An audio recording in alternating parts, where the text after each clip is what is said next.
Good afternoon. Good afternoon. Good afternoon. Good afternoon. All right, this is a specially called 5 p.m. Meeting for the Board of Education, a closed session for the beginning of this meeting. Madam Chair, I move that we go into closed session for attorney-client information and personnel. Second. You-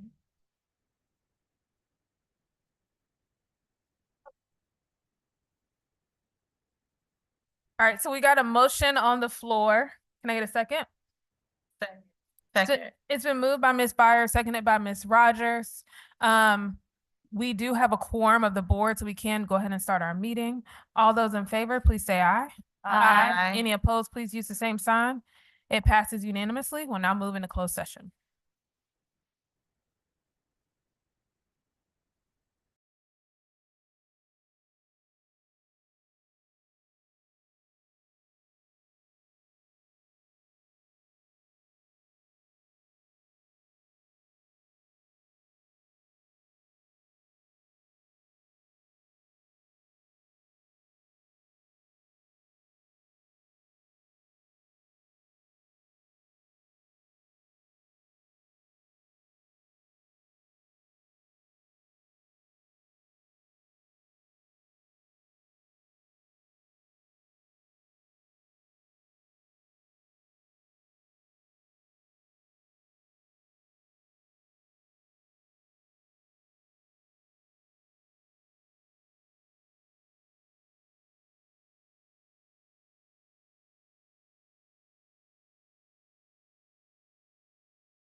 Good evening, everyone. I'll channel my chair and say one more time, good evening, everyone. Good evening. We welcome you to our February 8th, 2024 work session, and thank you for joining us tonight. We will begin this evening with a moment of silence.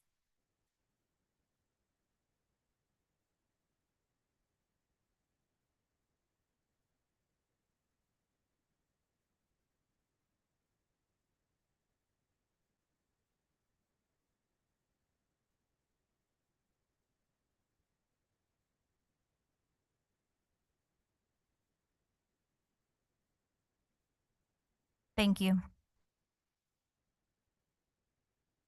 The next item on our agenda is the agenda review and approval. Madam Chair, could we move the compensation study implementation options ahead of the consent agenda? We can, if there is a motion, and do other folks have discussion items? Is that a motion, Ms. Byer? I move that we move the discussion of compensation study implementation options to just after general public comment. I'd second. All right, there's been a motion and a second. Is there any other discussion?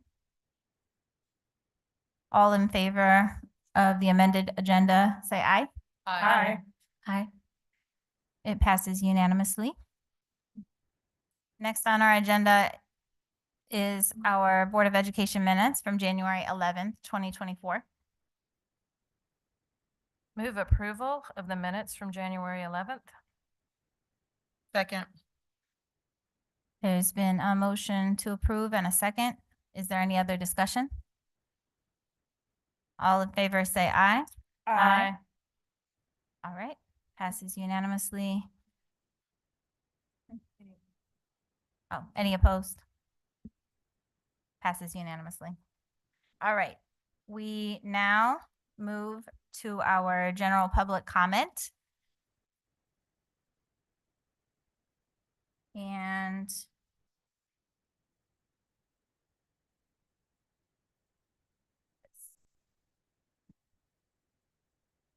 okay, a review of the rules for this evening.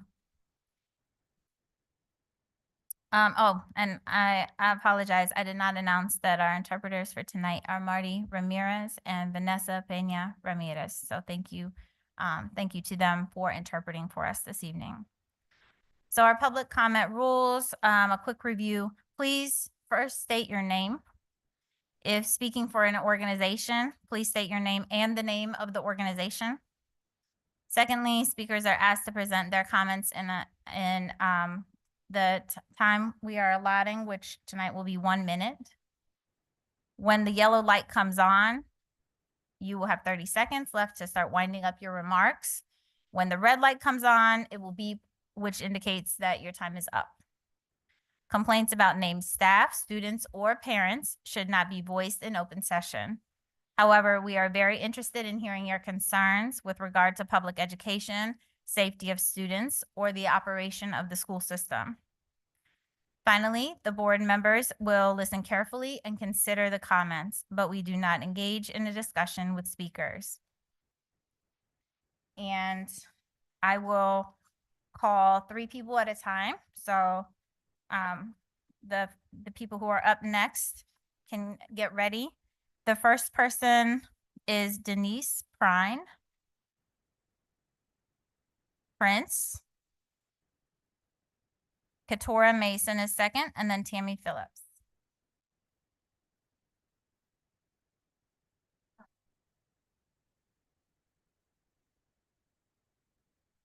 Not yet. Yes, and I can see my time to Katora Mason. Okay, thank you. I'm Katoria Mason. I can see my time to Tammy Phillips.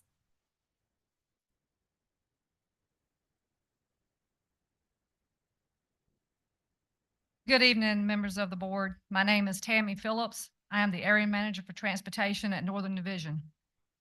Let me give you a little history about myself. I'm a 27-year veteran with DPS, all of which has been with transportation. Nothing has ever been given to me. I worked my way up from a bus driver to area manager. I feel as though all the hard work and sacrifices I've made and my years of dedication mean absolutely nothing to DPS. No matter which offer, no matter which of the two options you presented at the last meeting would mean that a veteran like me would lose tremendously. If you go back to my salary in July, minus my hold harmless, and add an additional percentage with the state's 4%, my salary would be what it was originally in July with the hold harmless amount plus a few extra dollars. Placing your veterans in a position of non-equitable distribution of funds that will now not change before our retirement date. Hold harmless was explained in the last meeting. However, I feel you did not get a full grasp on how it works. I was in hold harmless status for 5 consecutive years up until the salary change in October. If given a state raise, the percentage given is calculated using your salary minus the hold harmless amount. If DPS gives a raise, your hold harmless is supposed to lessen each raise until you meet that state salary schedule. 5 years and mine did not, because DPS tweaked the salary schedule, throwing me even further behind. So how long will it last? I will be retired by the time DPS decides to give another raise to lessen my hold harmless, and so will others in my shoes. It isn't hold harmless, it's hold helpless. I'm not sure I can continue to work for a system that thinks only of itself and not the hard work, dedication, and well-being of its employees. It has been proven repeatedly that the classified workers are the tail end of the dog in DPS, and now we are left to feel like the pile left behind that dog to be discarded in the trash. We continue to be discriminated against and treated unfairly. If we must endure at hands of the board a lesser pay for the remainder of the fiscal year, then we ask that you give us the one-on-one Hill study with years of experience for the upcoming fiscal years to follow. I've not seen that on your list of options. You have 4.5 months to tweak your budget and obtain the money needed to make it work for us, like you tweak our salary schedule year after year to make it work for you. I have become physically ill, mentally exhausted since the announcement that our salary raises were going to be revoked. I am a household of 2 DPS classified salary employees, so this affects my entire household. What I don't understand is how DPS spent over $3 million on a salary study that was approved and implemented, and now that approval and implementation can be just dismissed, throwing millions of dollars in the trash. So is DPS really broke? When will this end? DPS cannot continue to rob Peter to pay rich Paul. There is only one option. Give us the Hill study salary we Thank you. deserve and we Thank you. receive. Thank you. The next person is Stephanie Haver, followed by Andre Obi, followed by Tiffany Smiley.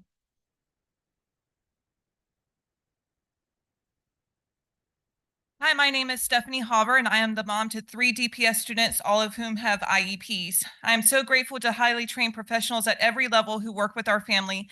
We owe them so much, and that's why this situation has enraged the community. I appreciate the board's investigation. I did read it.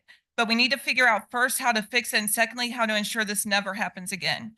At the end of the day, the responsibility lays squarely on the board's shoulders. In every level of leadership, leaders rely on information from people they hire, and there are times that they make poor decisions as a result of poor information.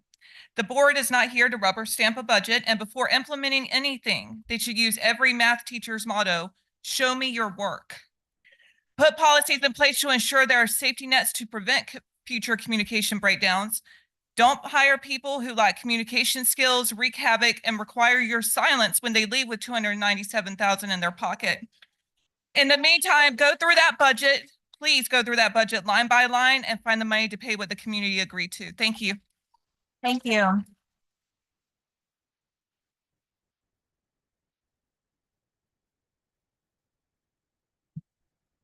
My name is Andre Obi, and I am an instructional assistant and a football coach at Riverside High School. I have worked hard to motivate and encourage these students to believe in themselves and their future. On any given day, I could be asked to change diapers, do tube feed, administer medicine, or restrain a violent student. This job is not easy, but it is important, and I am not easily replaced. When I accepted this position at Riverside, I did so with the expectation that my pay would be based on my relevant work history Instead, I've been moved down to 19 total steps and my pay has been cut. In January, you promised that our paychecks would be the same as December's. Mine was $400 short. My mother taught me never to trust a liar and a thief, and you've done both. Accepting the resignation of our superintendents and CFO, however, has not solved the problem. The only way to solve this is to give us our money back Thank and be you. transparent. Thank you. Thank you very much. We have Tiffany Smiley, followed by Zach Levy and Mark Franklin. I'm Tiffany. I cede my time to Zach. Good evening, members of the board, Dr. King. My name is Zach Levy, and I'm a nurse with DPS, speaking on behalf of the rest of the DPS nurses. You remember the global pandemic? Do you remember when nurses were heroes? I do, because I was there on the front lines, in the hospital, in this very community, along with these other nurses. We may have had different roles, but our experience is valid. We're not asking for special treatment, just what is fair. We understand that mistakes were made. We've heard the term hemorrhage bandied about. Here's another medical term for you. Hemostasis achieved. Now let's fix it. We're aware that however much we want to keep our promised raises, it's not fiscally sound. I come before you this evening with a proposal for a raise that is equitable. After all, a rising tide lifts all boats. We want our years of experience returned to us. We want a minimum 15% raise for all classified employees across the board. Finally, I'd like to speak for myself and offer thanks to all of the parents and the staff, particularly those from my school, Merrick Moore, whose paychecks weren't necessarily affected, but who have stood in solidarity with us. Thanks. Thank you. Next, we have Mark Franklin, followed by Rachel Beebe, Cheryl Catlin. My name is Mark Franklin, and I am an IA at Parkwood. I have a BA in education, an MA in administration. I've been an urban educator for over 30 years. And the last year has been an IA at Parkwood. 1 minute isn't inadequate for me to express what I'm feeling, so I'll just speak from the heart here. What's happened with the classified personnel is really terrible. And I happen to be lucky because next Monday I'm leaving after you strip me from 27 steps down to 4. So I'm fortunate. There's hundreds of us, including people I know, that it's awful what has happened. And you need to make it right. It's very simple. Thank you.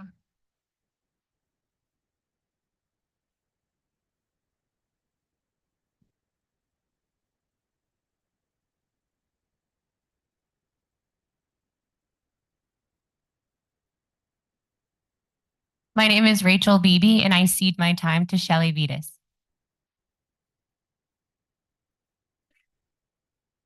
My name is Cheryl Catlin, and I cede to Shelley. Yeah, Shelley is next. Thank you. Want to announce the next two people? Oh, sure. Thank you. After Shelley is Quentin Heaton and Crystal Moore. Thank you.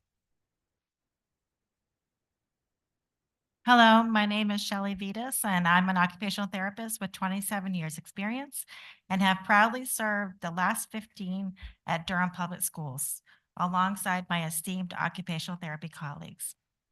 As you all are aware, there is strong competition for employees, and it is a challenge in this job market to remain competitive. UNC, Duke Health, private sector jobs, and nearby school districts all compete with Durham Public Schools.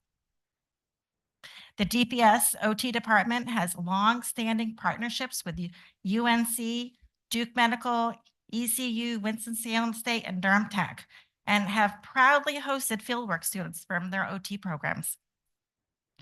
We recruit many of our OT staff from these fieldwork placements. We are well known for our experience, our knowledge, mentorship, our co-practice model, all of which attracts new grads and OTs with valuable experience to join our team. However, we have lost staff and have been unable to add new staff on our team because the salary package offered by HR is not competitive. As part of the interviewing team for new hires, I interviewed an experienced OT from another school district who was looking to work closer to home in Durham. She was very interested in joining our team to promote how we support students transitioning from high school into the workforce. Unfortunately, she declined the position after meeting with HR. The salary study was completed for a reason, and those reasons remain valid today.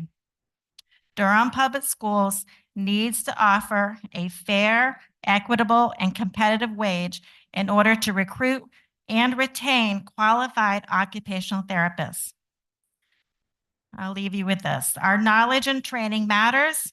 Respect our years of experience. The uncertainty of our paychecks is stressful. No changes to our February paychecks. And our trust in this administration has been broken. Make room at the table for our voice to be represented. Thank you. We have Quentin Heaton, Crystal Moore, and then Anna Berg. My name is Quentin Hedden. I concede my time to Crystal Moore.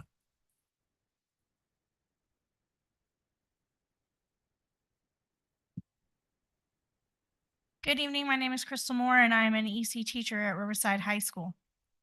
Over the weekend, I asked for information about superfluous district spending, but received so many responses that I could not keep up. So instead, I'll say this. The cornerstone of the foundation of public education is free and appropriate public education. Do you know what that is? I hope so. I hope that by now you do. My question then is, how do you plan to provide for students to receive this civil right under the U.S. Department of Education without classified staff? If you do not honor your own policy, which today still stands as one-to-one steps, you do not honor your workers. How can you expect them to continue to work for you? Without them, you cannot hope to fulfill FAPE. We learned in COVID-19 that schools are the cornerstone of the community. Restore the trust of your community at the same time you fulfill your duty by working with the community to build better schools by restoring full steps and pay. You say that you do not have the money to do so, but you just hired a 6-figure comptroller and paid out a 6-figure severance pay. I don't think that the problem is that you don't have money. I think the problem is you don't know how to spend it. Thank you. Now we have Anna Berg, then Sherry Broderick, and Barbara Tapper. Excuse me. Hello, my name is Anna Berg. I'm a physical therapist serving students across 8 to 10 sites each year. I'm also a DAE member. I want you to know that I love my job. I love seeing a smile on a student's face when they first learn to walk or even stand on their own. And if they cannot stand or walk on their own, I help them get the right equipment so they can participate in their education alongside their peers. I have been a licensed physical therapist for 22 years and with DPS for 11 years. But now I'm demoted to step 9. Year after year, our wages have been stagnant. The wage increases given in October were long overdue, and finally, we felt heard and valued. There were 10 physical therapists in the district. Now we have 9. Our colleague with over 40 years experience resigned her position as of Monday due to this recent crisis.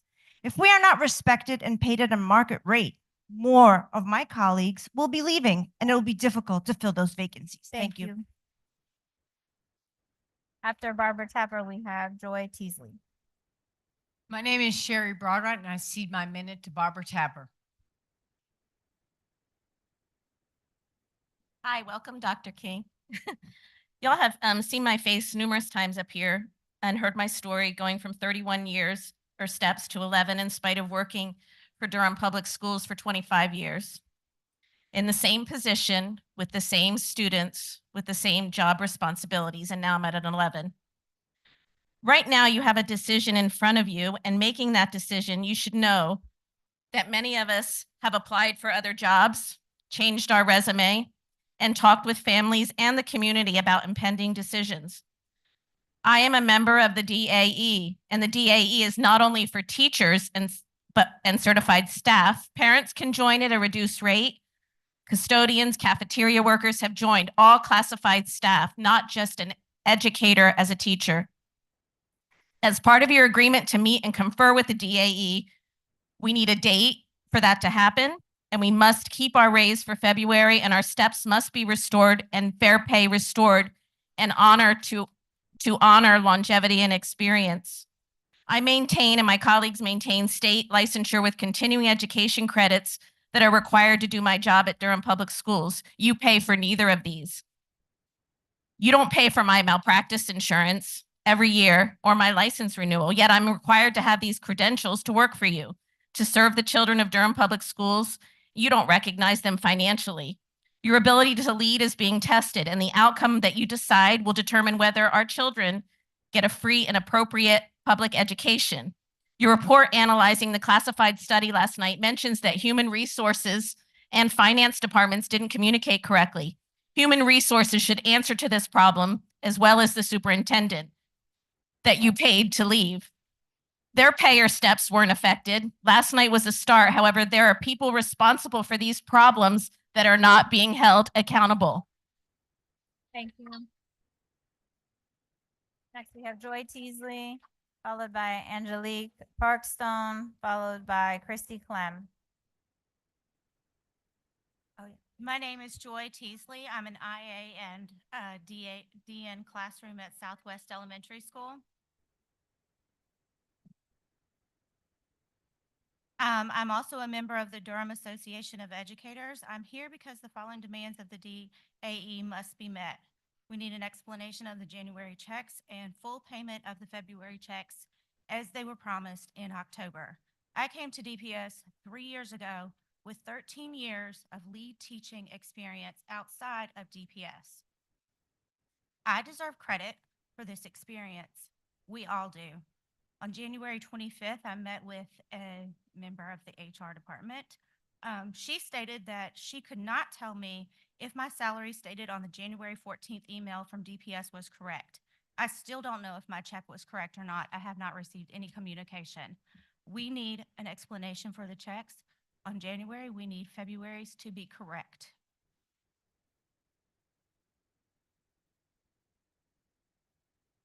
After Christy Clem, we'll have Amy Bass. So, sorry, to clarify, Angelique Parkstone is next, and then Christy Clem, and I was just calling the next person, Amy Bass. Thanks. Good evening. My name is Angelique Parkstone. I'm the cafeteria manager at Glen Elementary. I would like to take this opportunity to tell you what impact your decision could play on my life if you vote for option A, option 1, or option 2. My father is a very sick man. He has leukemia. For the last year and a half, my father has been receiving blood transfusions every 2 weeks. They are not cheap. Receiving chemo treatments is not cheap. My father only gets Social Security, and it isn't a lot of money, so I help with his bills on top of my bills. I was really looking for another job until I got this raise because the way underpaid for my 20+ years. In closing, I want you to consider this. A compensation study was done based on the cost of living. On one or more occasions, the statement has been made that some employees got significant pay raises. Does that not open your eyes? Thank you. And you're welcome to leave the rest of your statement if you'd like for us to read. You can leave it on the table and we'll get it. Thank you so much.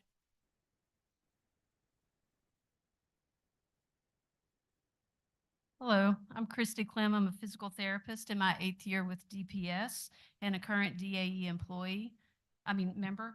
I've not always been a member in my 8 years, but even during that time, I've always felt represented by them. As a non-member, I was able to go to school reps to ask questions and discuss concerns.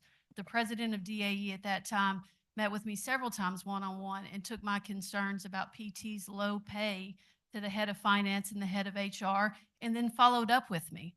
So even as a non-member, I have no doubt that DAE represents all employees of DPS, and I support a formal seat at the table for that. Also support full pay for February. I'm ready for this to be over. My mental, emotional health and physical fatigue is never been like it is before, but I don't want y'all to rush and make a decision without having all the information. And picking option 1 or 2 is going to do that. It's also going to cause more employees to leave and lead to our staffing shortage. Thank you. Thank you. We have Amy Bass, followed by Bethany Ferguson and Lauren Sartain.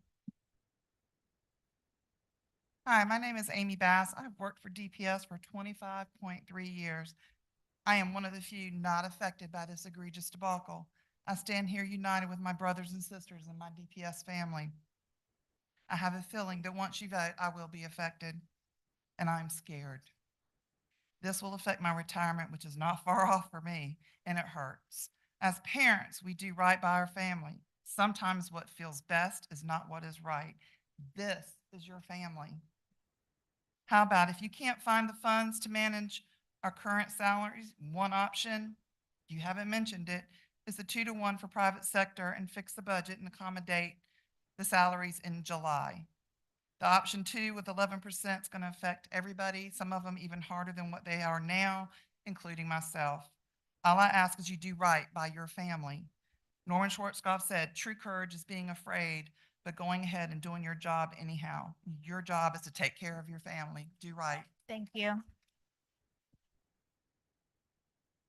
And after Lauren Sartain will be Elizabeth Jones. But up next is Bethany Ferguson.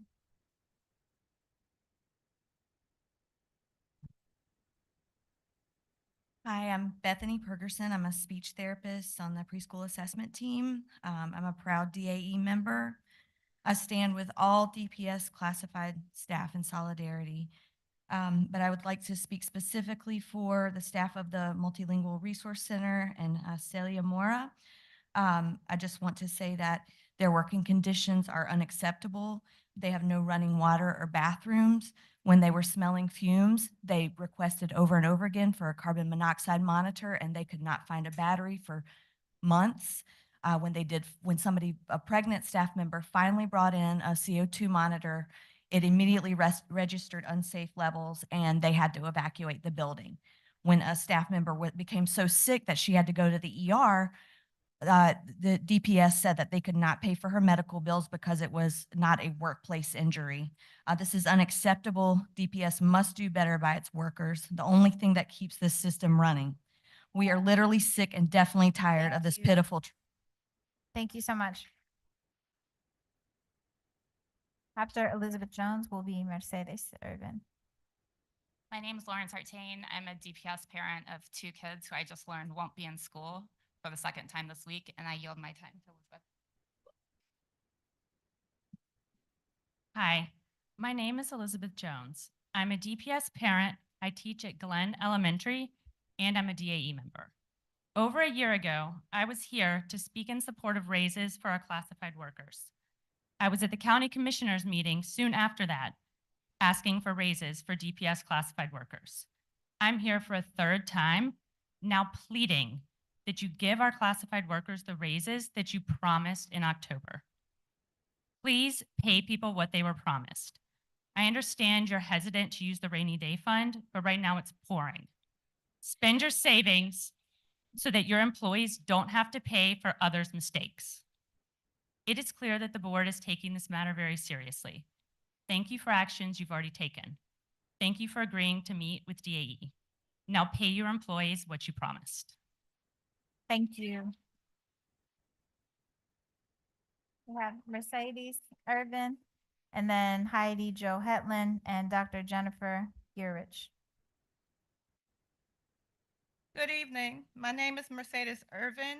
I am an instructional assistant, EC instructional assistant. This crisis has caused me a lot of anxiety Classified staff such as myself, physical therapists, and nurses, just to name two, yet specialists in their field provide instructional assistance and teachers with instruction and education on operating feeding pumps for students with G-tubes. We are trained in skin checks, potty training, administering medication, and how to safely use adaptive equipment. The thought of money being taken away from our paychecks put so many people in panic mode. We are 10-month employees and not able to collect unemployment. My friends and coworkers were saying, I'm leaving. I can't afford this pay cut. I already have 2 jobs. I'm sleeping in my car. They don't respect us, our history, our time. If they did this, what else would they do? I hope you all rebuild trust by working with DAE so that transparency and clarity is achieved and we can be, and we. Thank you.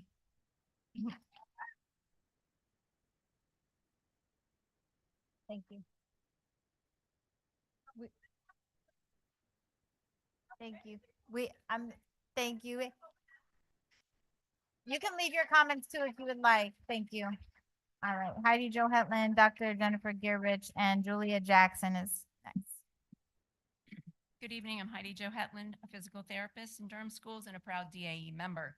Now that the investigation results have been shared, it is abundantly clear that safeguards, checks, and balances must be implemented to prevent a repeat of this gross oversight, lack of clarity, and communication.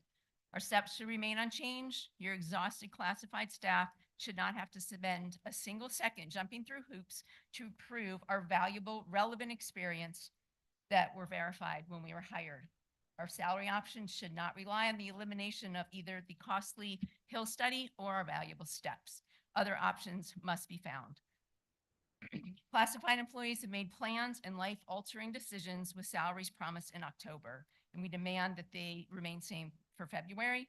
We also demand that high priority be placed on explaining and correcting all of the errors from our January paychecks. Thank you for your time. Thank you. Dr. Jennifer Gearrich, Julia Jackson, followed by Susan Beerholm.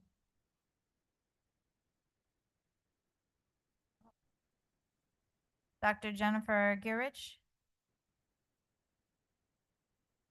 No? Okay, we'll go on to the next person. Julia Jackson?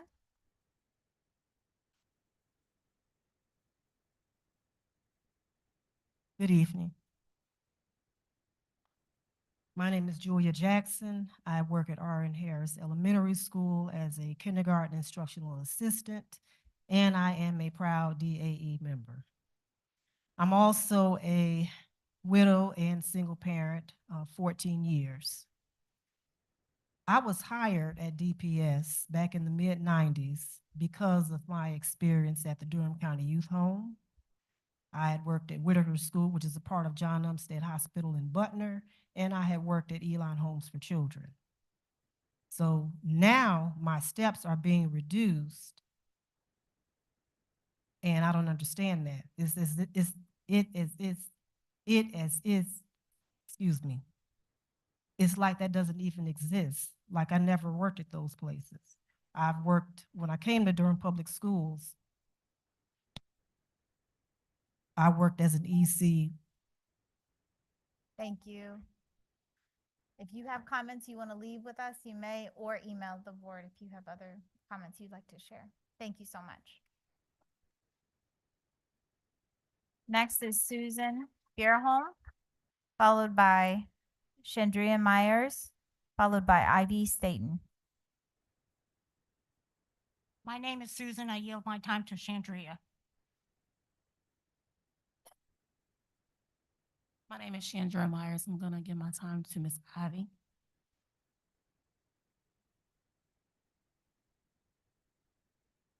My name is Ivy Jo Staten. First, I'd like to address the statement made last week about getting a new salary study. Why? This one was clear. When the salary of the classified staff is compared to comparable positions in Durham County, city, and the private sector, you can see that the classified staff began making a competitive wage with the new salary implementation in October, which included total years of experience. Fiscal responsibility has been mentioned numerous times. Fiscal responsibility, in simple terms, means using your money wisely. So let's talk numbers. My understanding is that the additional cost of payroll rolled out October to January, including the lump sum checks for July through September, equaled approximately the 4.5 million that was then transferred over from the DPS fund balance or their savings account. If that's the case, then the additional compensation adds approximately $650,000 a month to payroll. Ms. Ojijo mentioned that it would cost approximately $700,000 to keep February paychecks in alignment with November through January checks. So I assume I'm in the ballpark with these figures. Following these numbers, approximately $3.5 million is needed to fund February through June until we have a new budget for the 24-25 school year. If this money was also transferred from the fund balance, it would leave approximately $2.9 million in the account and keep the valuable staff at DPS with competitive market wages. Then when you bring the new budget for 24-25 to the county commissioners for approval, you can include the additional $7.3 million to sustain implementing the Hill study with one-to-one experience, which are the numbers Dr. Lassane shared at the last board meeting. $3.5 million to keep our valuable staff working, schools open and running properly, and of importance also to keep the integrity of Durham Public Schools. $3.5 million, and then asking for the proper amount for the next school year, allocating it correctly, and making sure that you as a school board do not make quick decisions based on feeling rushed, but asking the in-depth questions that provide a clear and factual overview of the situation so that something so incredibly demoralizing never happens again. $3.5 million is what we're asking. This is what is required to bring classified staff who have been chronically underpaid for years to competitive market wages and to restore their faith in Durham Public Schools. $3.5 million to maintain salaries this year and asking for $7.3 million to sustain these salaries next year. That is what we're asking and expecting. If you're not willing to do this, the question is why. Thank you. Next, we'll have Jeff Seelin, Hannah Ball Damberg, and Landon Tilley.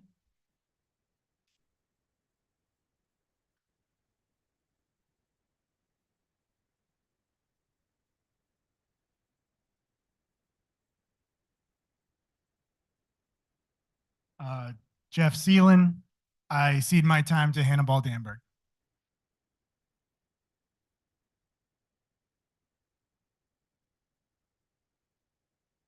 My name is Hannibal Damberg. I am a former DPS student, a classified employee, a proud DAE member, and a farm educator at the DPS Hub Farm. We are the district's outdoor learning center, and we serve 3,000 DPS students a year, and I've worked there for 6 years. I lost 8 steps on January 13th, but I'm here on behalf of all classified DPS workers, many of whom were impacted more gravely than I. The board did not do their due diligence during the October 12th work session. You voted 6-1 on a verbal presentation given by the CFO despite utter confusion and lack of documentation. You watched as our steps were inexplicably removed on January 11th without a gesture toward finding an adequate solution and continue to rely on insufficient pay proposals from finance and HR. The actual cost to keep everyone at their proper step is exaggerated in yesterday's report. It costs $4.5 million to finance raises from July to January. $3.5 million covers our pay through the rest of the fiscal year. The board needs to immediately call for a joint session with the county commissioners to request these funds from their unassigned general fund balance, allowable under county fiscal policy in the event of an emergency. The district has entirely lost credibility, is hemorrhaging talented classified employees, and will struggle to recruit equally talented staff. This is a financial and mental health crisis. Our students are the reason we work underpaid, overexploited jobs as public school employees. They deserve the very best, and we believe endlessly in our children's power, leadership, and brilliance. The narrative, think of the children, must shift to include the workers. If workers can't meet their own basic needs, then our schools are not great places to learn. We can't provide quality education if we aren't included in the chain of care. We must not only think of the children, but workers too. Thank you. Next, we have Landon Tilley, Amy Toney, and Donna Ham. My name is Landon Tilley, and I cede my time to Amy Toney. My name is Amy Tony, and I cede my time to Donna Ham. And after Donna will be Amira Nada, Elnora Jones, and Celia Mora. Good evening. My name is Donna Ham, and I'm the manager of the Records Department. My staff are 2 technicians, and I supervise the district's 53 records specialists at the school level. At the elementary level, we have 32 records specialists who also hold down the role of the school's data manager. They hold 2 positions, are being compensated for only 1. Of the 12 middle schools, 8 hold the positions of records and data. Of the 13 high schools, 4 hold the positions of records and data. As the record specialist, you continually send and receive records. The flow never ceases. I ran a report which shows that 1,944 students have left our district since August 30th. If you are one of these schools who seems to have a revolving door, your job is overwhelming, like Parkwood with 65, Bethesda with 52, Eastway with 49, and let's not forget our middle schools who are also doing double duty. Neal has 90 and Lowe's Grove with 86. If this wasn't enough to keep up with, let me share with you the additional duties being asked of our record staff. Administering medications, front desk duty, answering phones, doors, intercoms, radio, recess duty, lunch duty, ordering supplies, principal admin, maintain the school's website, test proctor, picture day, and dental program scheduling, school interpreter, translator, assignment of keys, manage school calendars, call for subs, sub in the classroom, and assist in card line. In October of 2023, the salary study was implemented. In November, I began my records audit, visiting all of our schools in person, and what did I find? I found positivity across the board, witnessed growth of understanding of procedures, discovered that the record specialists are being inventive. They are all contributing new and fresh ideas regarding records. And let me add, we're not only about records, but I discovered that in many of the schools, the cooperation between the record specialists and the tech champions were at a high level. And if they weren't, then we discussed how to make it so. Everyone, including me, had that feeling of, yes, DPS values me. Yes, DPS sees my worth. Then we had January 12th. I can share that the light is gone for many, me included. Several are already looking for other jobs. Why should they stay when they're not valued and tremendously overworked? I have no answer to say, but I will give them a strong recommendation should that be their choice. And so I am here for them and for the others in the room, pleading with you to review the Hill study, find a solution before the exodus. When the experience walks out the door, you will not get it back. Thank you.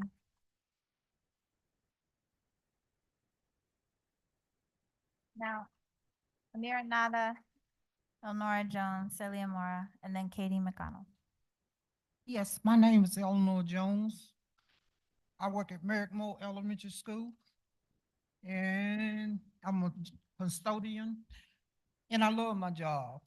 And I'm a member of the I'm a DAE member, and I love my job, really do.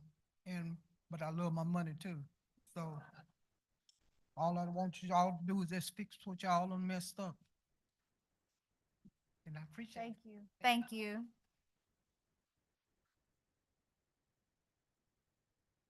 Elnora Jones.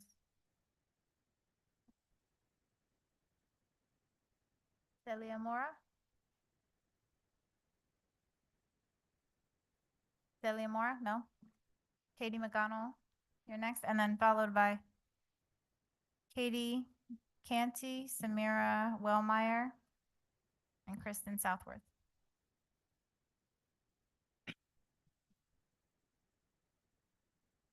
Yes, go ahead. After last night's revelations, if this board wants my trust as a mother of 2 DPS students as a resident of Durham, I need the following from you. Page 4 of your report refers to the contracted budget analysis of our CFO. She ran the numbers. Who is she? Where is her contract? And for whom does she work? 2, last week, you demanded answers of the timeline of when we first learned of this issue. This probe must be extended to the administration on the right side of this room. We, your public, deserve to know. Esteemed women of this board, you've been hoodwinked once. If there are still snakes in the grass, I promise they will bite you again. As an employee, thank you for our meet and confer tonight. Thank you. But there are two other things I ask of you. One, you must vote to keep our February checks as promised, and tonight publicly explain what happened to January. That is what we're asking of you tonight. Thank you for your time. Thank you. Katie Canty. Hello, my name is Katie Canty, and I'm speaking for an anonymous member of your IT department. I'm a DAE member, and this person I'm speaking for is also a proud DAE member. How do you justify hiring someone for their skills but refuse to compensate them accordingly? I accepted a position in 2022 to combine work and coaching, leveraging my extensive experience as a track coach with DPS since 2014. My coaching achievements, including mentoring state and national champions, facilitating college scholarships, and earning accolades as an athlete, such as being a 3-time USA champion and a 2-time Olympic finalist and world silver medalist. Despite retiring in 2009, I still hold a world ranking of 20th all time. For all that I have done as a coach and athlete, I was recognized with a dedicated day in Durham, North Carolina, May 8th. My contributions and impacts extend beyond the resume, fostering discipline and academic excellence among students. Despite my many years working in the IT field, it seems insufficient to DPS, taking me from step 21 after being hired, now down to step 1. I Thank pose the you. question once more. How do you Thank you. justify hiring? Thank you. Next, we have Samira Wellmeyer, Kristen Southworth, and then Luna Gomez. Mira Wellemeyer, I cede my time to Kristen Southworth.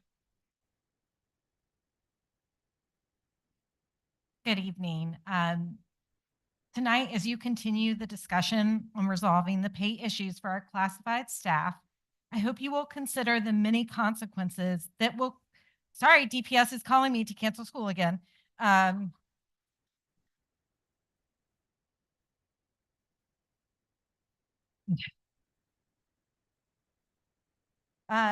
Sorry. Consider the many consequences that will come from not being able to honor your commitment that you made last fall to our classified staff. Considering not just the financial cost, but the cost to our schools and students. Last week, I heard you speak about wanting to provide employees with certainty on their future pay. What about the certainty and commitment you have to families and students? Families want to know that there will be a bus driver to take their kids to school, not tomorrow.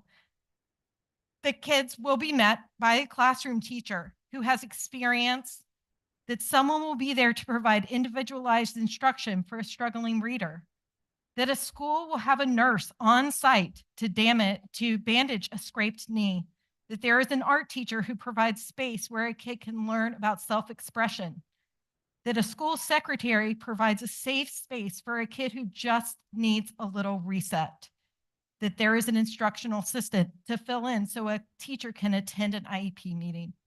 These are our schools, and our families need them to be there. DPS cannot afford to lose any more staff. This was the retention plan. And even today, there are 60 plus unfilled EC positions that are still posted on the website. The EC budget has been decreased year after year, and now this debacle has taken away financial support for our EC staff, which will only further negatively impact our most vulnerable students. Thank you. Next, we have Luna Gomez, followed by Nathan Marvell.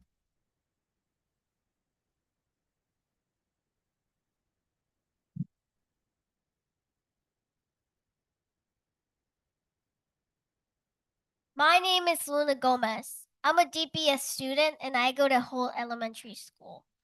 I'm tired of this nonsense. Where is the money? Teachers need to pay rent, buy food, and purchase clothes. Some teachers also have children who also need food and clothes. I'm tired. We're tired of hearing your lies. When my mom told me the superintendent quit because of the problems there were, I thought it was a cowardly thing to do. I just hope that someone does something about this mess. Thank you. Thank you.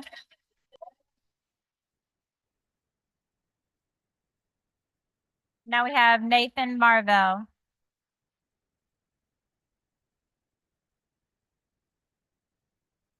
Can't believe I have to follow that.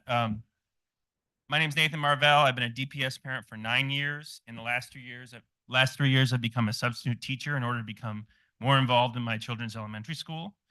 From my observations, discussions with the staff, they felt utterly betrayed by this board and the administration. I'm grateful to see us moving forward towards finding a responsible way to meet the promise the district made in October, and I applaud the board moving towards partnering with DAE.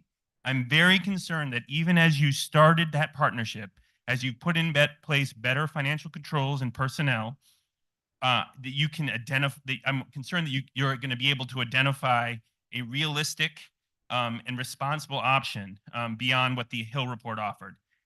I think that you need to spend some, push forward additional funding for March to buy the district time for effective rebudgeting. And if that has to go through all the way through June to make sure that you are partnering with DAE and your new financial controls to make this right. Thank you. Thank you. That concludes our public comment for the evening. And now we move to our first agenda item under Operation Services, the compensation study implementation options. So I will pass it to Dr. Lassane and Ms. Ojijo.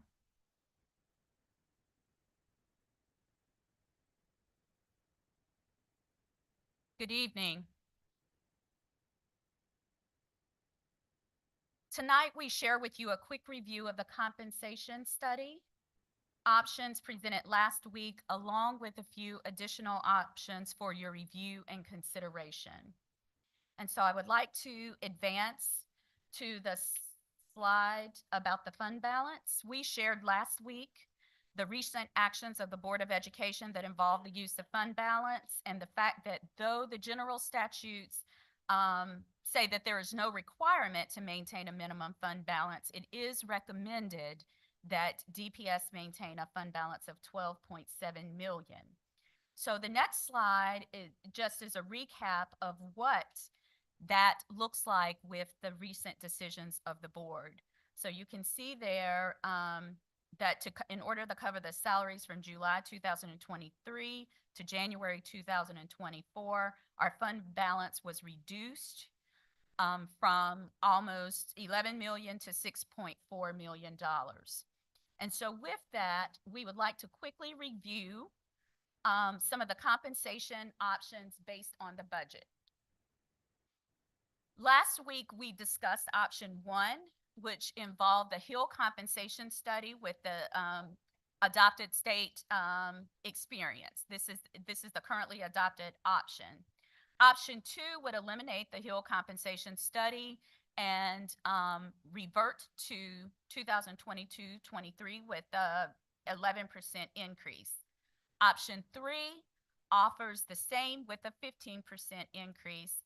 And option 4 would eliminate the Hill compensation study with a 15% increase and consider an additional month of the initial Hill compensation with legacy years. That should be. Next slide. Option 1, which is implementing the Hill compensation study with the state experience.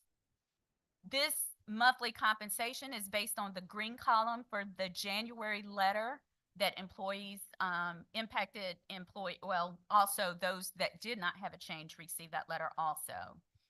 This is a minimum 4% increase to classified employees over their 2022-23 compensation. It would maintain any salary grade adjustments, and the funding for this option is available in our current budget at a total cost of $91.2 million. Option 2, as discussed last week, would eliminate the Hill study, maintain one-to-one ratio for experience steps, both public and private. It would implement an 11% salary increase over the 2022-23 classified salary schedules. The If you want to think of it this way, the 11% increase would be comprised of 4% from the state on average, and 7% locally. This option would eliminate any salary grade changes from the Hill recommendations, and some employees would receive less compensation than what they were quoted in the January letter. Funding for this option is available, and the total cost would be $90.1 million. Tonight, we would like to share option 3, which would also eliminate the Hill compensation study and restore the 2022-23 classified salary schedules with an across-the-board increase of 15%, maintaining verified public and private experience at a ratio of 1:1.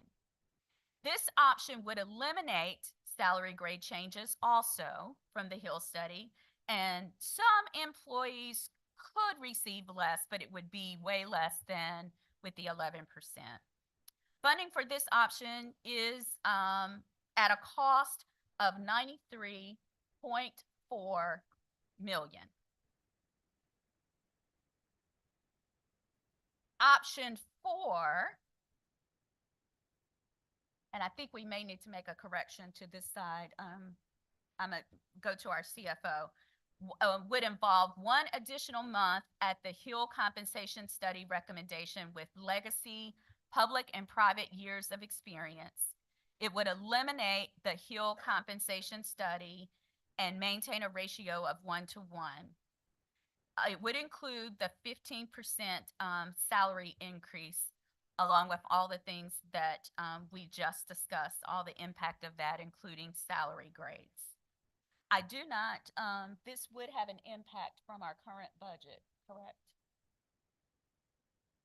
I think that may have been something that was missed, and it would be at a cost of $94.1 million.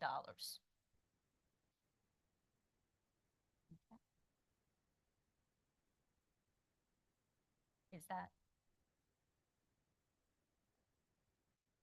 We'll come back to that in just a minute. Other scenarios that were considered as part of this presentation last week, you can see, were the Hill compensation study with 3:1 experience steps, with 2:1 experience steps, and with 1:1 experience steps. As we entertain your questions regarding these, I do want to clarify what would be within the existing budget, options 3 and 4 in relation to our existing budget. What we presented were within the budget. Okay. Those were options all that were within Okay. our feasible budget. The 15% one I think you were referring to of the $3.4 million, it's $2.1 million over the current Hill longevity. However, it is less expensive than the 2:1 and more evenly distributed amongst employees. Thank you.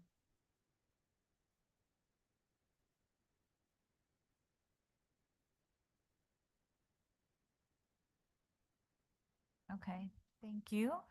And board members, questions, comments? Thank you. What is the need for option 2? You just said option 3. What was the need for option 2? Option 4. It was Option 4 would, million. oh, I'm sorry. Go ahead. The distinction for option 4 would provide an additional month of salary, and that's about $700,000 for each month. So 2.8. Thank you. So I don't think I have the slides as revised, and I wondered if we could get those in our packet. Okay. So we were asked for a revision at what time did you receive that request? And so we are glad to provide those, but we have added those slides based on a late afternoon request. Yes, thank y'all for working up to the minute on this, because we have been playing out different scenarios and calling and asking and saying, what about this? What about this? What about this? So I I called you late this evening to make that request. If we can get that shared, with our board assistant, so we can go ahead and upload that to the website. I want to apologize to folks, but we really have just been up into the minute thinking about the different scenarios of how to work this out. So thank you all. Was there an option with a 12% raise that had been modeled? That was, There is an option for 12% raise. It is 90.1 million, which is $334,000 less than our current situation. So for every percentage point that we move, $1 million is the round figure in between. So, move from 10 to 11, 11 to 12. If you think $1 million between each, that's a safe gauge in comparison.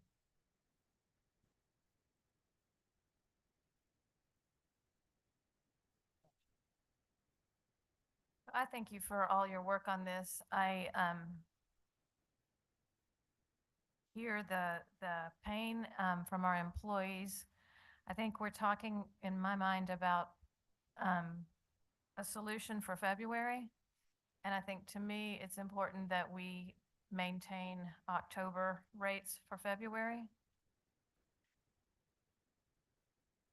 And then I'd like to hear a discussion from the board on how we move forward and what others' thoughts are.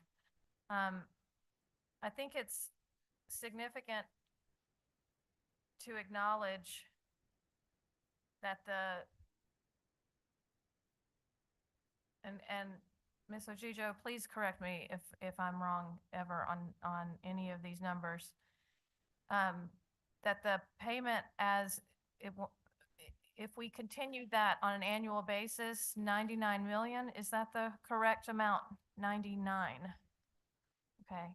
And so folks that read the report saw the gap and the significance of the gap in funding that we are wrestling with as we make these choices.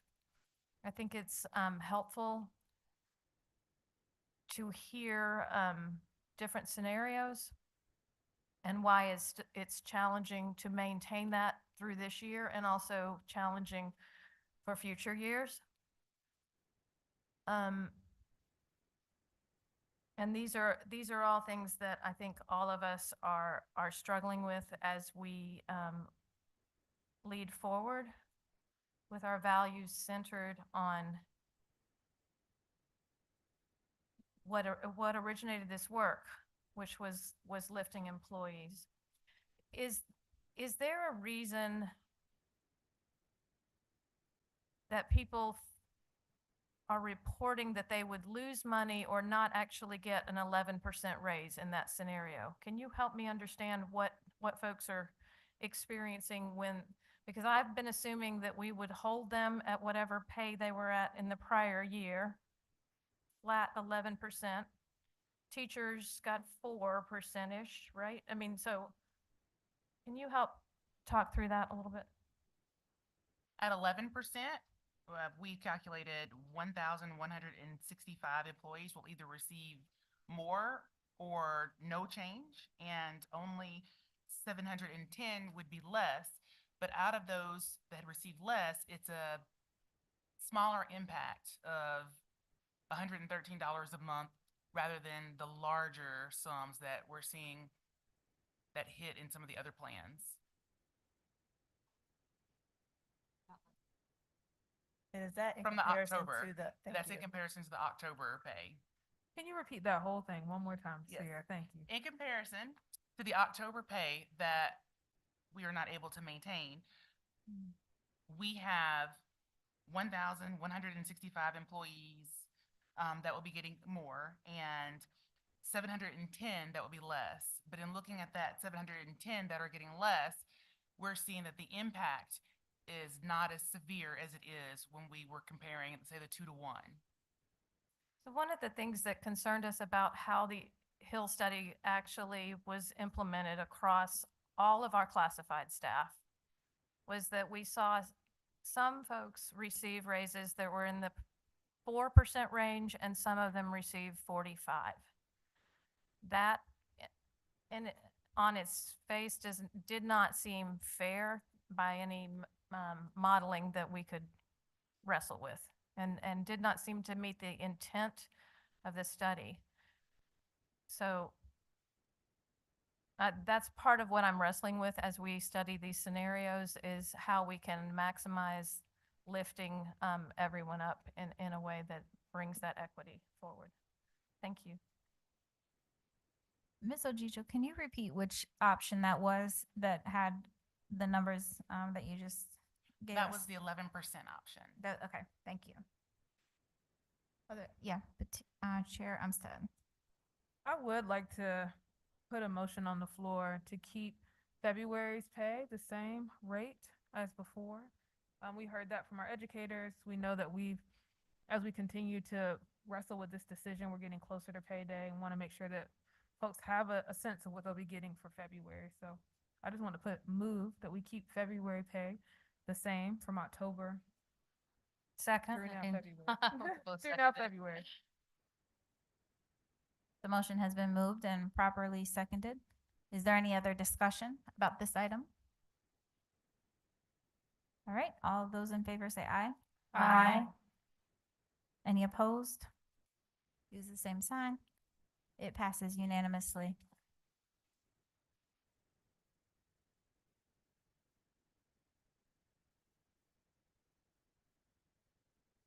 And I would ask, Ms. Ojijo, would you share with us how we will pay for that February? We have a few options that we're evaluating. We have a little bit of grant funding that's unrestricted that we're evaluating its use. There is always fund balance again, and we are also looking through our budget to find efficiencies and make some reallocations to see if we can recoup it that way. Thank you. Yep, okay. Ms. Lewis. Yes, thank you for that. I think that, We'd like what I've everyone's heard is respect here. super important to honor years of experience. So I appreciate the additional options that you brought for us and the clarity about that. With the, getting us back to the years of experience, the base where we've been, that is closest to the 2-to-1.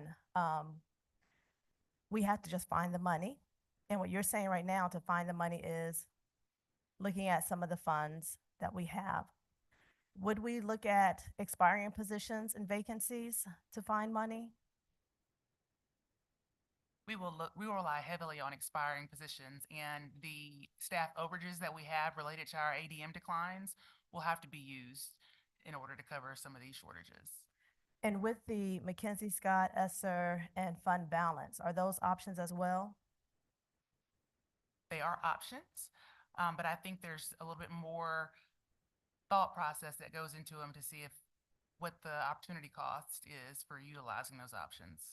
And then with the Mackenzie Scott, has it been, so we just approved that, the different line items for Mackenzie Scott in February 2023.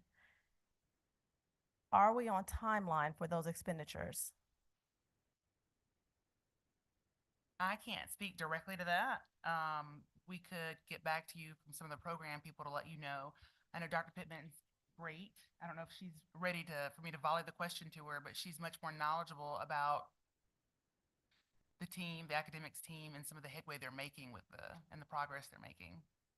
So one of the line items I saw was for summer programming, and I'm wondering if, as last summer has passed, if there was any additional expenditures from that line item in particular that we can look into first and prioritizing what was allocated already and what was not spent. And then my other question, when you're sharing the numbers for the 11% that's impacted, for the 15%, how many will experience an increase at 15%? 1,308. And the decrease from the previous, before the Hill implementation?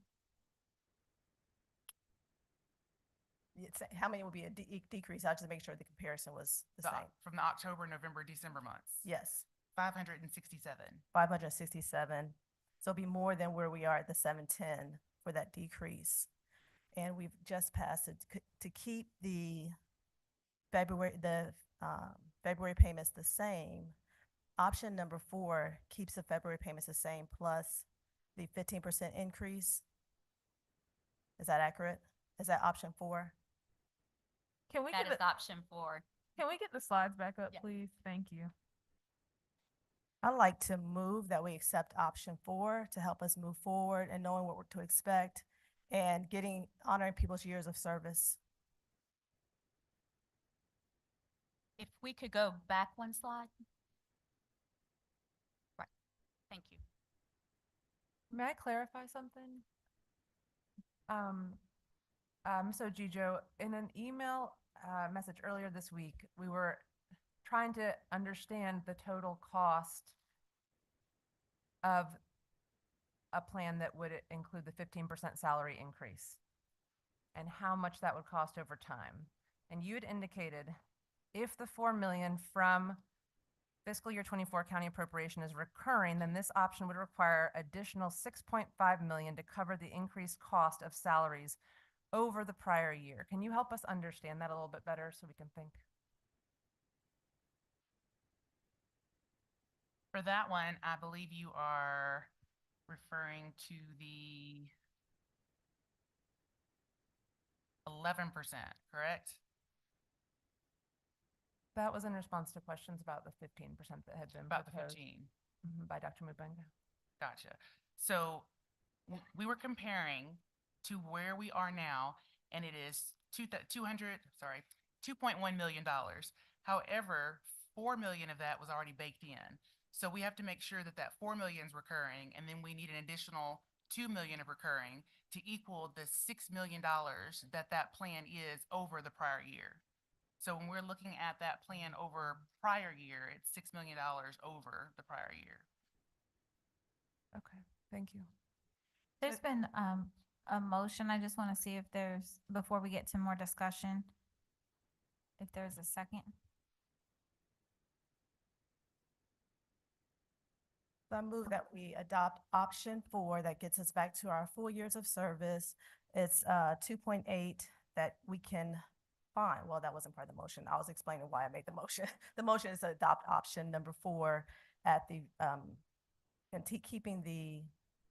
honoring the February payments and giving a 15% from where we were starting in March. Yes. Yes. Over 2022, 2023. March and forward. Second. Okay, it's been moved and properly seconded. Is there any other discussion? Ms. Rogers? I just want to be clear that I was sitting in this meeting as a single parent and got the phone call from DPS about school being canceled tomorrow. And I got no warning. And as much as I wanted to hear the public speakers tonight, I couldn't hear because the line of communication didn't feel right for that call to go out in this moment. I came in here prepared to vote one way, and now I would like administration to bring us a recommendation of where we can find the money to keep the pay through the end of the year.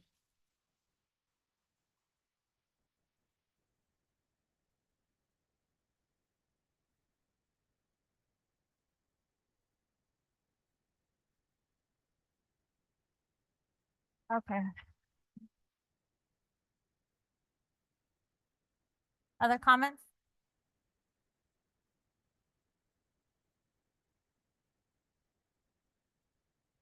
There has been a motion, so we are going to vote on the motion. Sorry, I had some other comments, sorry.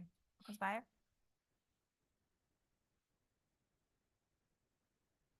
I love this community and I love advocating with you. I want to read to you some of the concerns that we have. And I alluded to some of them last week. We have a comptroller that has just joined to help us really understand the physical and financial health of this district. So one of the things that Ms. Ojijo shared this morning was that we have 113 employees that are currently funded by ESRA funds, federal funds, that are expiring this year. We have significant reductions that we need to make because of enrollment that has changed and hold harmlesses that have stopped after the pandemic. Ms. Ojijo wrote this week, as it currently stands, there is an alarming amount of uncertainty when we look at long-term sustainability.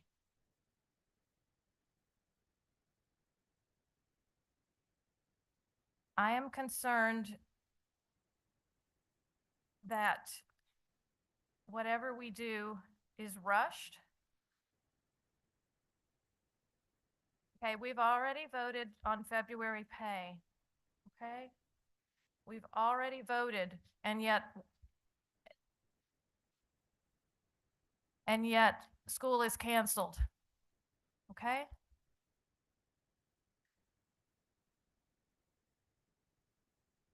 We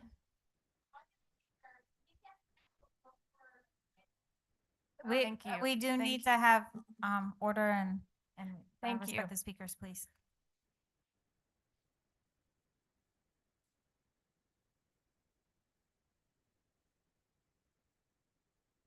I don't know that any of us have all the information that we need to make a decision beyond February in this moment.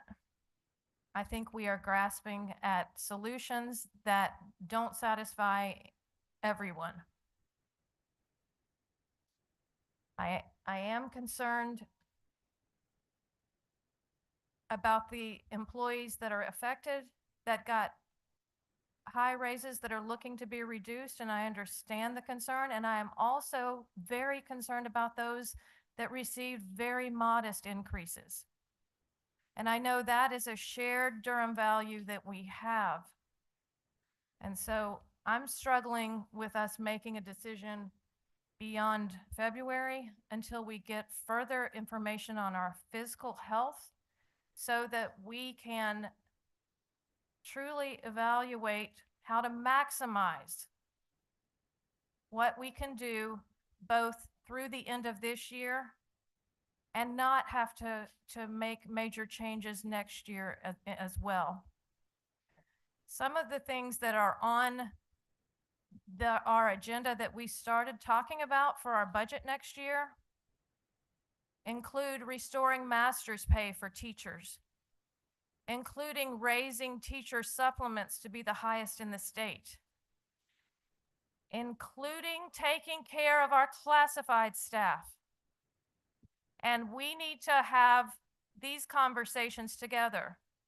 Some of the asks that have already been in the DAE wish list would probably cost $60 to $70 million when we were blessed for our commissioners to give us 10 last year. We need to be clear about the physical reality, and the state is not coming to help us. So we will do the most that we can for the DPS family as we plan and budget forward. But I have unreadiness about making a decision beyond February tonight.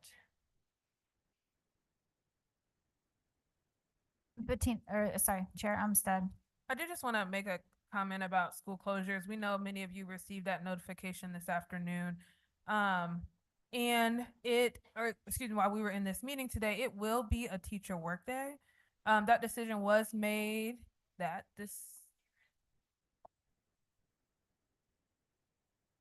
We're gonna respect the speakers up here. Right. So that decision was made because we were told that majority of our transportation support staff would not be here. And so without having transportation for our students, we know by law, many of our students require that transportation, and we know many of our families rely on that transportation. We know that buses have to be inspected by those support personnel every day before they're allowed to drive. And so we felt like it was the right decision to close schools to ensure that we could have students safe tomorrow. So I just want to make sure I make that announcement. That was talked about with our senior leadership team today and also communicated with us as well. Okay, Ms. Lewis. I've done a lot of research and studying over these past few weeks, and even more after the last presentation that we had, and more conversations, listening to all the public comments from last week to this week. Thank you for being here. Thank you for fighting for what's right and understanding we need to make a decision. Someone said earlier, this is anxiety provoking. This is not good for my mental health. It's not good for mine either. To be in limbo and not have a decision of where we're going is anxiety provoking. And I said, as I'm listening to the different options and what does it cost to keep whole, okay, let me finish. To keep whole through February allows people to know what to expect.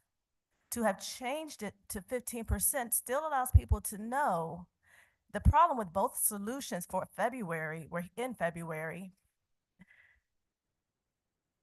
and it shouldn't be a blanket answer because different situations are in the numbers. If we look across the scale for keeping things whole, we knew that some had 40, 50% increases, some had barely the 4. So to have a blanket, and that's what's been asked for, but we know 700,000, this is where it will come from. There are answers there. This gives relief, is a Band-Aid. I've worked and read my emails. It had questions answered. And look, how do we make this whole? That everyone gets an increase from where they were and honor their years of experience. We don't want to have to keep coming in month after month after month, looking at charts and numbers. I mean, we have someone coming and saying, knows a whole budget and what it would look like if we did this, this, or that. 7 million for a scale that we know was not implemented the way we had been told it would be. 15% is 2 million. What I see in a fund balance is 1 to 2 million that gets added from unused funds from the previous year. That's simply put, from the last 4 years, you see 1 to 2 million. If this reoccurring expense is 2 million, we can cover what we need for this year, and we can make a request and be creative.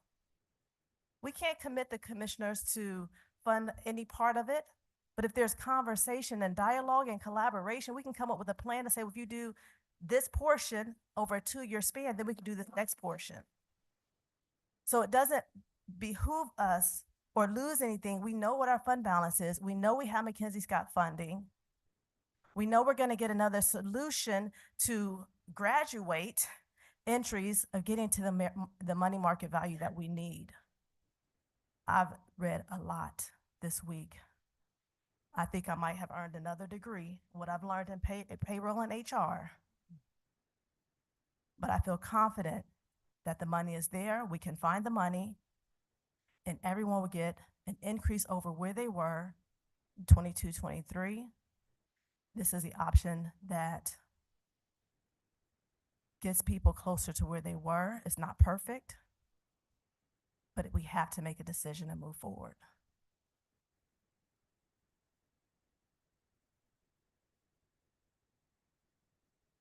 All right. I'm also gonna share some thoughts before we vote on the motion. My desire would be to wait and to see what our finances look like. We do need to know where our money is gonna come from before we spend it. That is fiscal responsibility. We've asked Ms. Ojijo to offer some proposals for what it might look like if we were to try and maintain the salaries for the rest of the year. And I don't know what that will surface, that will look like. We need to get information from our comptroller, and we expect to get information from him next week after he has had time to do an assessment. And we need that information, I believe, to move forward. I maintain that I am concerned about the implications of changing salaries that were already told to our employees, but particularly for our employees who are on the lower end, for whom finances may be more tight, and a change, a sudden change, or even a 30-day change makes a difference. But we do need to figure out responsibly what we're going to do. We can't spend money that we don't have or that is not allowable for that kind of expense. So my desire would be to wait. I'm glad that we passed the February pay because I think that is fair. But we will have more information soon. And I also want to just mention that we voted on this last week, but we set up a meeting with DAE to discuss and meet and confer policy. That is just the beginning of a conversation, and that will be next Thursday, February 15th, I believe at 5:30 p.m. I want to mention that because these conversations are ongoing with members of our community, organizations in our community. Everybody up here is in touch with people constantly, parents, employees, and some students who have thoughts and experiences that are relevant to this conversation. But I would like us to get a little bit more input before we make a decision for the rest of the academic year. We also need to be very thoughtful about next year. And as Ms. Beyer mentioned, we do have ESSER funds that are going to expire soon. I think Chair Umstead brings this up every time we have a presentation on ESSER funds. What happens next? And so I want us to keep saying that because I want the community to hear that. We do have positions that are supported by ESSER funds, and we need to think creatively about what we will do going forward. But we need to get our ducks in a row, and I'd like to see us do that. Okay, Ms. Carter-Otten.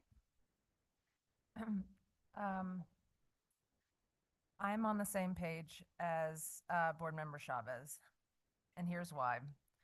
I do feel strongly, as we'd already voted for, that we need to maintain the elevated, discussed in October salaries. My concerns are that we still don't have a good understanding, and we are working in the next, hopefully, couple of weeks on having a clearer picture of not only our financial health, but what we like and don't like about Hill. Currently, just over 2/3, so the majority of classified employees are getting less than a 15% raise, with many of them just getting 4%, requiring a hold harmless. So that's the majority of classified employees under the October letters, while the remaining third received raises, as we've discussed many times, that may top 40% or as high as a $30,000 a year annual increase. That may be justified. We just need to look at it more closely before we make a final decision, because whatever we decide now, we've got to deal with come the next fiscal year.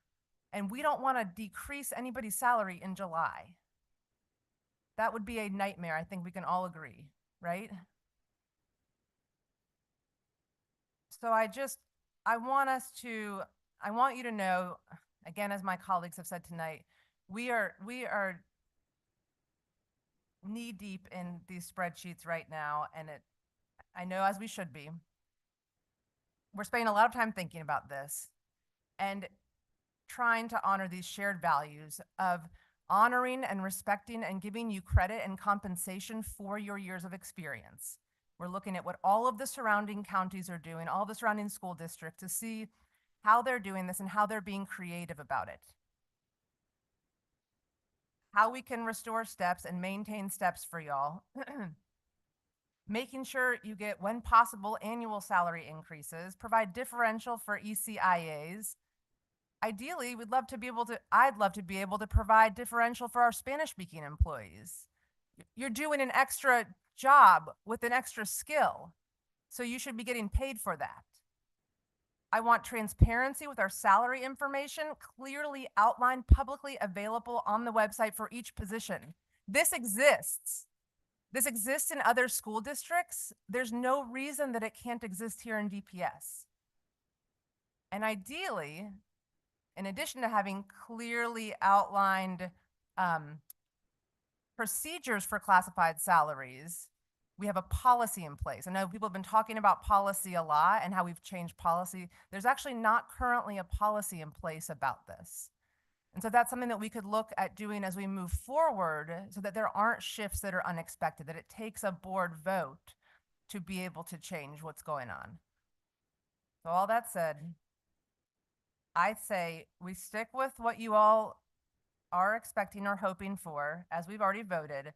We spend the next couple of weeks really working hard with the comptroller to better understand the Hill study and what needs to be modified from that, and what our financial health looks like, and we make the best decision possible for the rest of the fiscal year, while also preparing our budget ask to the county for the next year.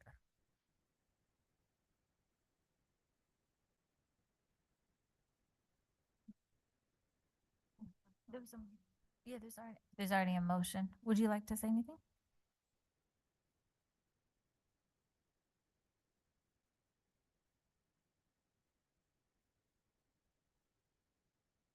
Just adding to what my colleague Jessica just said. Right now, I'm in contact with people that are all weighing in. There's a lot of folks weighing in right now, and I just want to be attentive to what's coming through.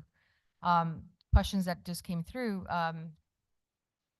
because we understand we don't do this work alone. I know that this humbling situation just showed we don't do this alone. We cannot do this alone, and we don't want to. One of the questions coming in to me, and I'm going to read it, is no one going to ask administration to walk us through what these options look like for workers? How does this change things versus the October letter? So somebody's asking for examples to visualize this, and this is more work, but this is what is needed to be able to conceptualize the best option. And so I listened to that, and I just wanted to offer and put this out, that we cannot do this alone, in the sense that we make the decision on behalf of all the employees that are affected. And if you can't see what we're trying to do, we're probably going to continue to face this tension that is affecting a lot of families, that is affecting a lot of you. It's like hurt people. This is happening right now. A lot of hurt people, unintentionally, whether intentionally or unintentionally. I don't think anybody has intentions to hurt anybody, but I'm letting you know there is hurt. And if you want examples and you want numbers and you want people's faces, they will tell you their stories. Some of them are paying Uber.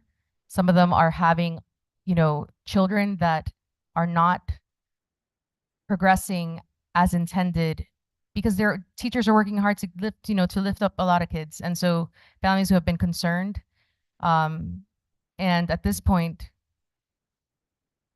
I second what Jessica said in terms of being able to get this data. And I think we have this month that we're going to keep at the same level. And this question about walking us through, what does it look like? An example. We have actually received a lot of emails with examples of folks who have told us what has happened. And so being able to walk through those options. And then the other thing that came in is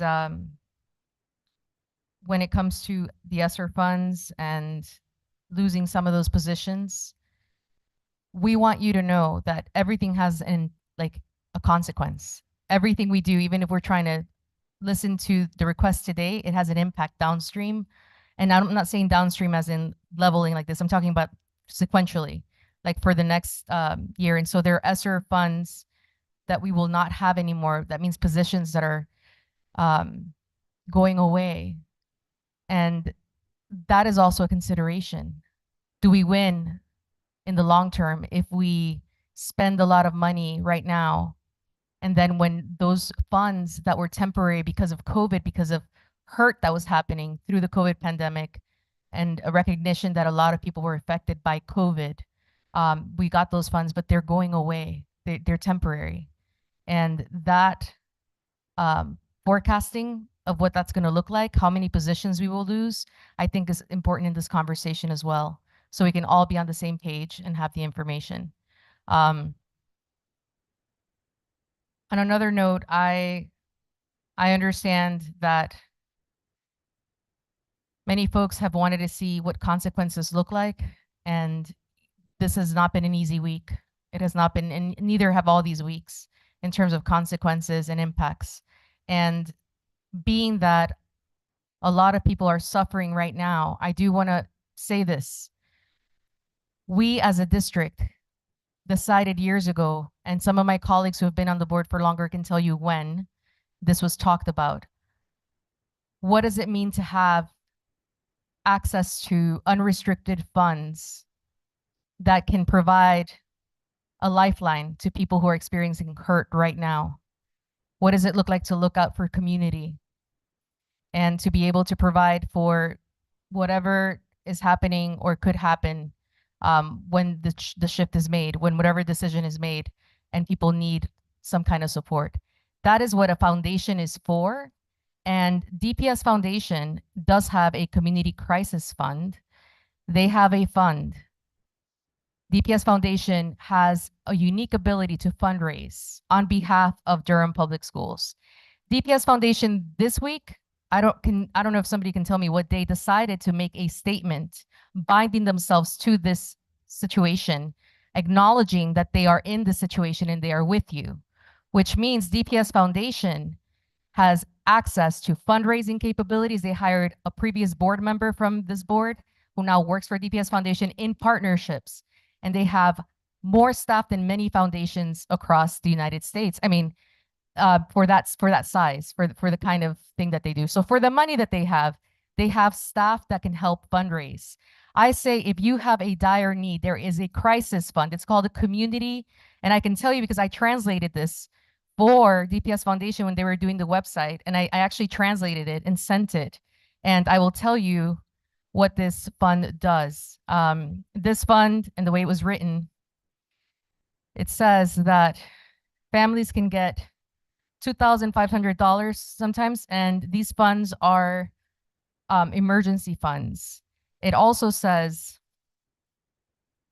let me just look through my phone, that this is for DPS staff, DPS families. So it is the DPS community that can access these crisis funds. I don't want anybody to be hurting in ways that some of you have shared some of the situations you're going through.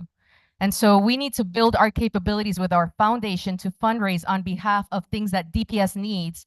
And it's wonderful that they take initiative and they fund their own projects and initiatives and they kind of generate their own things. But right now we need our foundation to help us out, fundraise on behalf of our staff that is hurting and our children that are hurting, moms who've had to pay Uber rides and they don't have money to cover those Uber rides, families that have hurt so bad. And so our foundation can help us with that fund. And I'd like to add that as something to the package. It needs to be a full package. February stays the same. And we are working towards giving scenarios and examples of what this looks like with real, like examples of wages, like how does a wage change? We want to be able to help you visualize that. You can see it, we can see it. We can all be on the same page when we vote. The other thing is that along with that salary option that we choose, DPS Foundation, we are binding you to this. You made a statement and you said you care about this and you stand with classified staff. So DPS Foundation, you're on the table now too. And what we want is that community crisis fund that you created for crises, like the one that we're experiencing today, continues to serve our families in whatever ways. If there is a dire situation, we want to be able to have our DPS family access that fund and fundraise for more funds. And we can all help fundraise, because I know you get the flyers that say, please donate to DPS Foundation. They are a foundation that works to support Durham Public Schools, and this is a very opportune time to have their support. Thank you.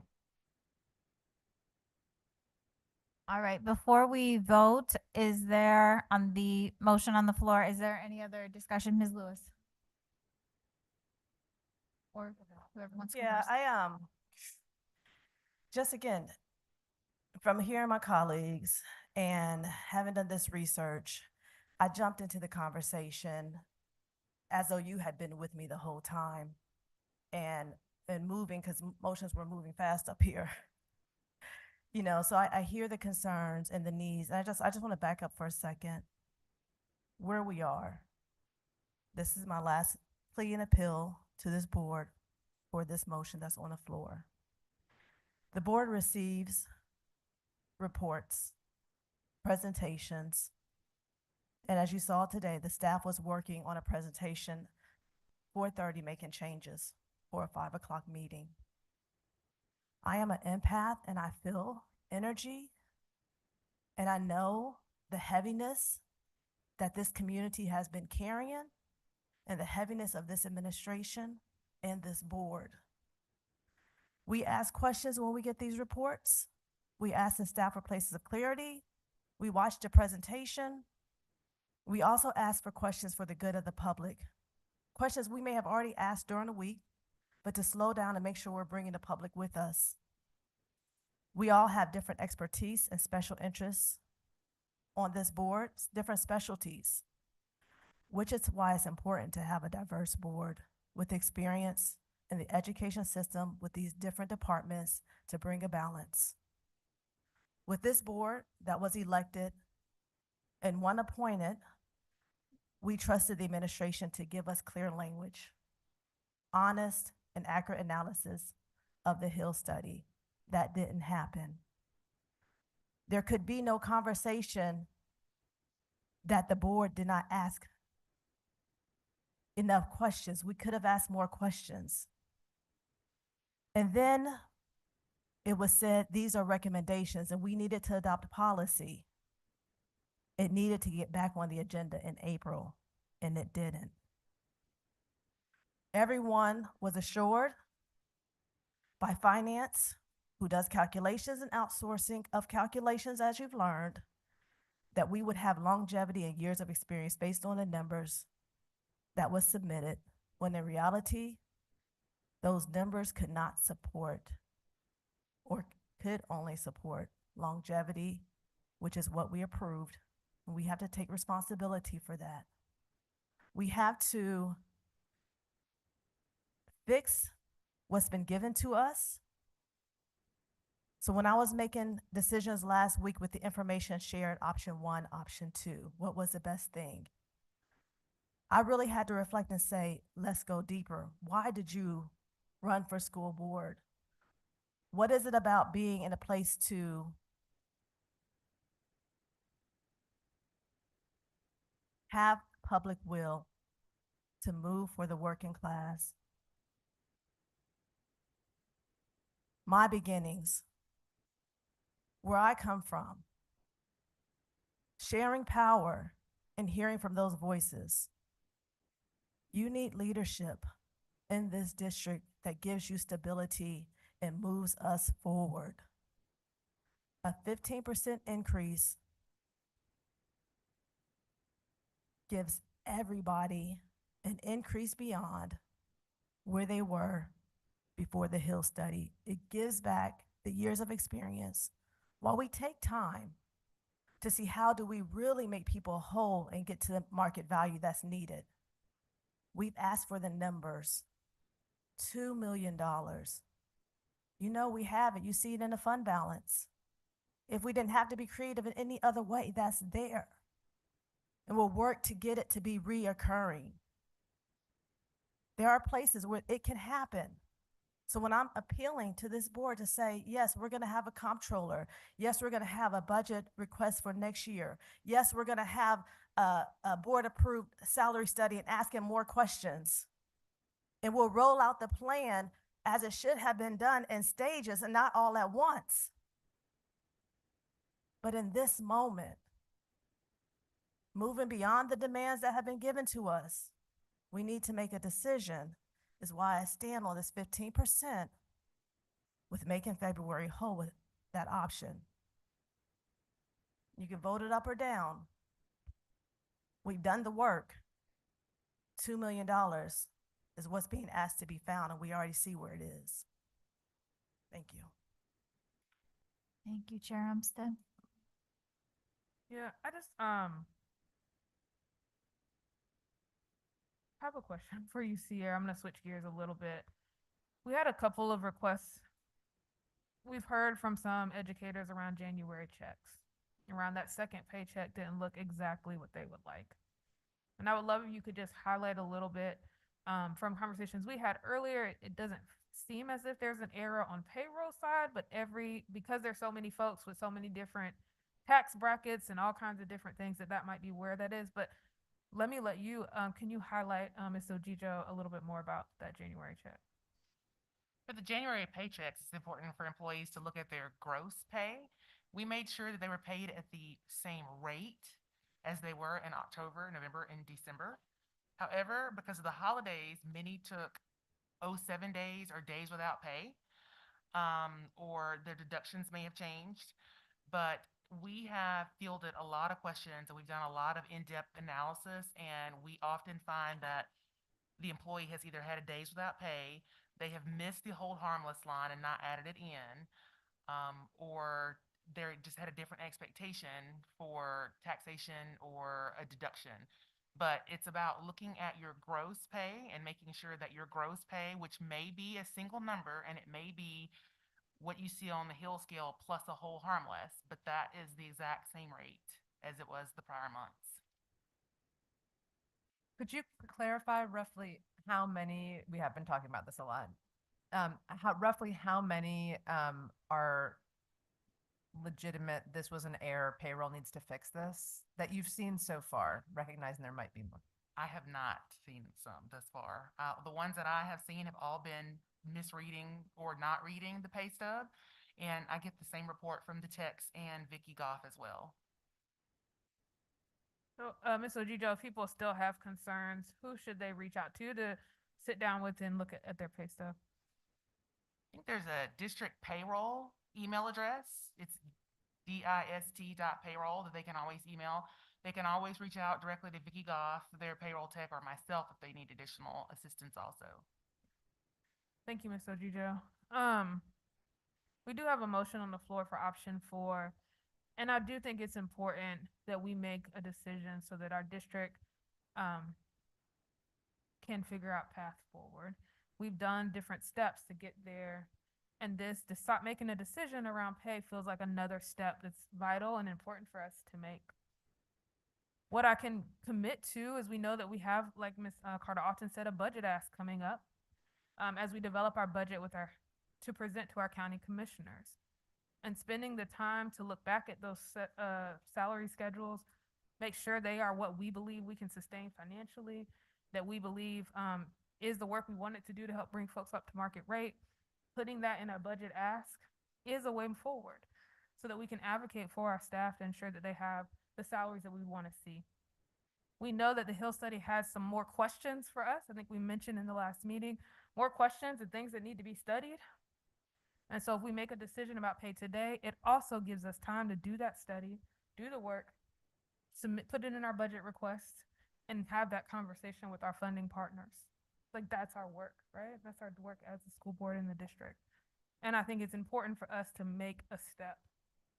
We know we have more questions, and we will continue to do more study. It's not if or, it's both and. We'll continue to do the study, continue to look at our budget, continue to understand ESSER funding and where that's going to go in the next couple of years. We know we have to do that work. And I also think it's vital that we make a step forward today. All right.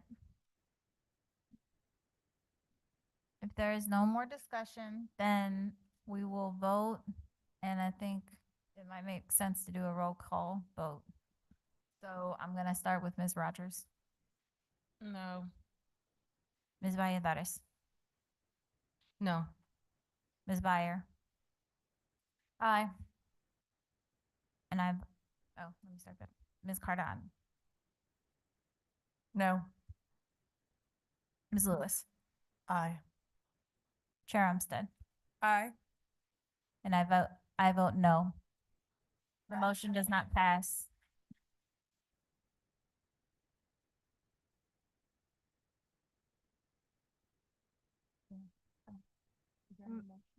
Or do we need to table? Madam We- Chair, could we table this conversation until our March work session? We need to do that in February. Sorry, don't even. Our February board meeting. February board.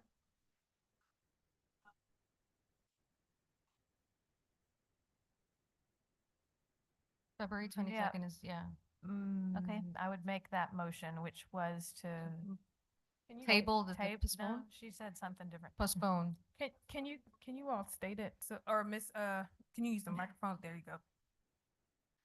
A motion to postpone consideration of the next step until February 22nd. So Okay. moved. Seconded. It's been moved and properly seconded. Is there any other discussion? Ms. Rogers. Can I ask that we get clear understanding and clear presentation of the numbers and the impact that each option will have on the 2,200 students, educators in the, that are being impacted by this change? Yes. Ms. Cardon. To add to that, like, one thing that has been of interest is specifically how different groups of employees and different salary ranges will be impacted. So I think it's a value of mine, at least to lift up our employees that are getting paid the lowest. We don't want we want everybody to be paid well, but we don't want anybody to not be able to afford their rent or food or clothes for their children. So I want to see in that outline, and again, clearly so that we can understand it easily, who's being most impacted by each of these different choices. Chair Umstead. Oh, go ahead. Oh, sorry. That was a question. I was just curious if the comptroller would be able to weigh in on those analyses. That would be great. That would only believe- be fair. Yes. Did you have? Ms. Lewis. Okay. Ms. Valladares. Yes, Sierra, you've sent emails to us at 11 o'clock at night or close to 11 o'clock. And I know Vicky Goff is also, engaged us. Thank you for letting us kind of see some of these things. The way that we see it, like sometimes it's helped me to understand what are some of the tax considerations or some of the things, especially with January paychecks. So I think when it comes to the examples that we can add to the presentation, that would be just, that really helped me to kind of see some of the situations. The other thing is, sorry, there was a question about how exactly and where are we paying this money from? So, if we're going to use our fund balance for it to say, and I know that you included, the amounts that the option would require, but for us to even put in, if we intend to engage the county in any way, and I know we have an upcoming county meeting and folks have asked that we move that meeting up closer, and I know that that's logistically something we'll have to figure out, but I guess the question is, what are our options for funding? Where would we get this funding from? And especially with ESSER funds going away and positions being cut, even if there's just something about that folks can access, because not everybody's going to track the entire meeting that we have. but if they can have at least that slide to keep that in mind, that we will be cutting positions, not because we want to, but because our funds are running low in that way. So that's also a consideration. I think that that will help us give time to the community to engage us more. We're accessible for meetings early in the morning, late at night, just let us know. We've met with DAE a couple of times. We have meet and confer coming up with DAE. I also know that there's so many other folks who want to continue to think about these options and get some clarity on what it is. And, you know, even if I've engaged some folks, sometimes I have to go a second time and a third time, and that's the nature of what we have to do. So engage us as much as you need and want, and that we can actually try to become available for. Yeah, so just the funds, where they're coming from. Okay.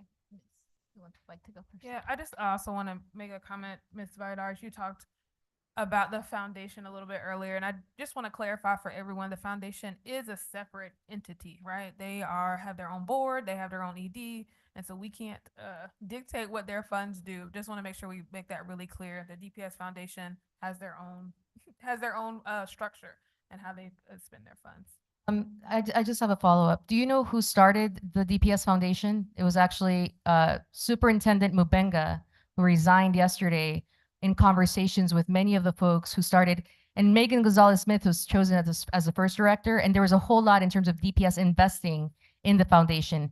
Foundations help whatever institution, they have our name, DPS, and they have to be our partner in as many ways. So I do compel a foundation that was started by a superintendent who resigned yesterday to really, you know, use those funds to help our DPS staff. That fund already exists. I remember when it was created, and that is a fund to help so that if you've been telling me, many folks have been telling me, what about these people who are experiencing hardship? That fund is there, and money from DPS has gone there for that reason, and money from many constituents across Durham go there for that reason. And I understand they have their own board and their own programming, but there's a moment of crisis right now when we need our foundation on our side to actually pitch in as much as possible with this. Thank you. Ms. Lewis. So just appealing to our board, if we are postponing this again, let's get our research in early. These requests that are being made for graphs to be shown. When I'm looking at the salary analysis, I knew at 11% increase, it'll be 1,165 increase and 710 decrease. And I said, well, what would it be at 15%? That's 547 decrease. Of that 547 that's decreased, how many is it, the lowest wages is 300. Well, why is that? Well, IAs are across the different salaries. What are some options for that? Well, we could move up 2 steps. We could think about doing a stipend. When I said we're doing a blanket, it's because it's not a blanket solutions for this when we're looking for equity, but that's the research. That's the work being done beforehand. And I jump into the conversation because I want us to get and move somewhere, right? I said all those numbers because I remember them. I know them. Some people need to see them, but I just ask that we make sure that what we're trying to see, we're giving them plenty of time and not an hour before the meeting. We got 2 weeks so that the presentation can be visually seen, which is increasing transparency as well, but just give them time, please. Thank you.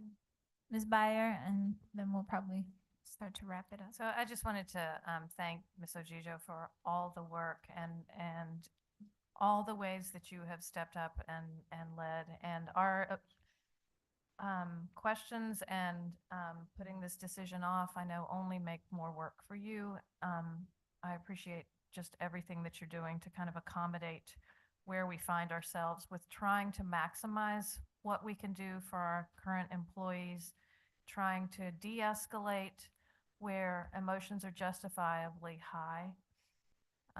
And I think we've heard loud and clear that steps matter in Durham. And so I hope that future scenarios will continue just to bring ones that respect that value in this community. And I don't think there's a reason to bring ones that have us doing away with steps. I think what I struggle with is Are there parts of the Hills study that are useful? Are there parts that are not? Are there parts of the 2019 comp study, classified study that we did that are actually better if we give everybody significant raises? So that, if there's pieces and parts of both that we can meld together or things that we can use. I know that our comptroller indicated previous experience with doing some of this work, and so I look forward to just ways that we can do what is best for the majority of our staff and is sustainable going forward. Because we will go across and advocate. We just need to know what we have first and plan accordingly. But thank you. Board members, if I might, at risk of overstepping, let me state that it is February 8th. One of the things that's been particularly challenged for us in the administration has been having an appropriate amount of time to develop and consider and then backfill proposals with the appropriate amount of information. I would like to ask board members if you have ideas about how we might structure a response, if we can get those ideas from you by perhaps Tuesday, February 13th, that would give us more time in the administration to do a number of things. Number one, all of the things that you've asked us to do tonight.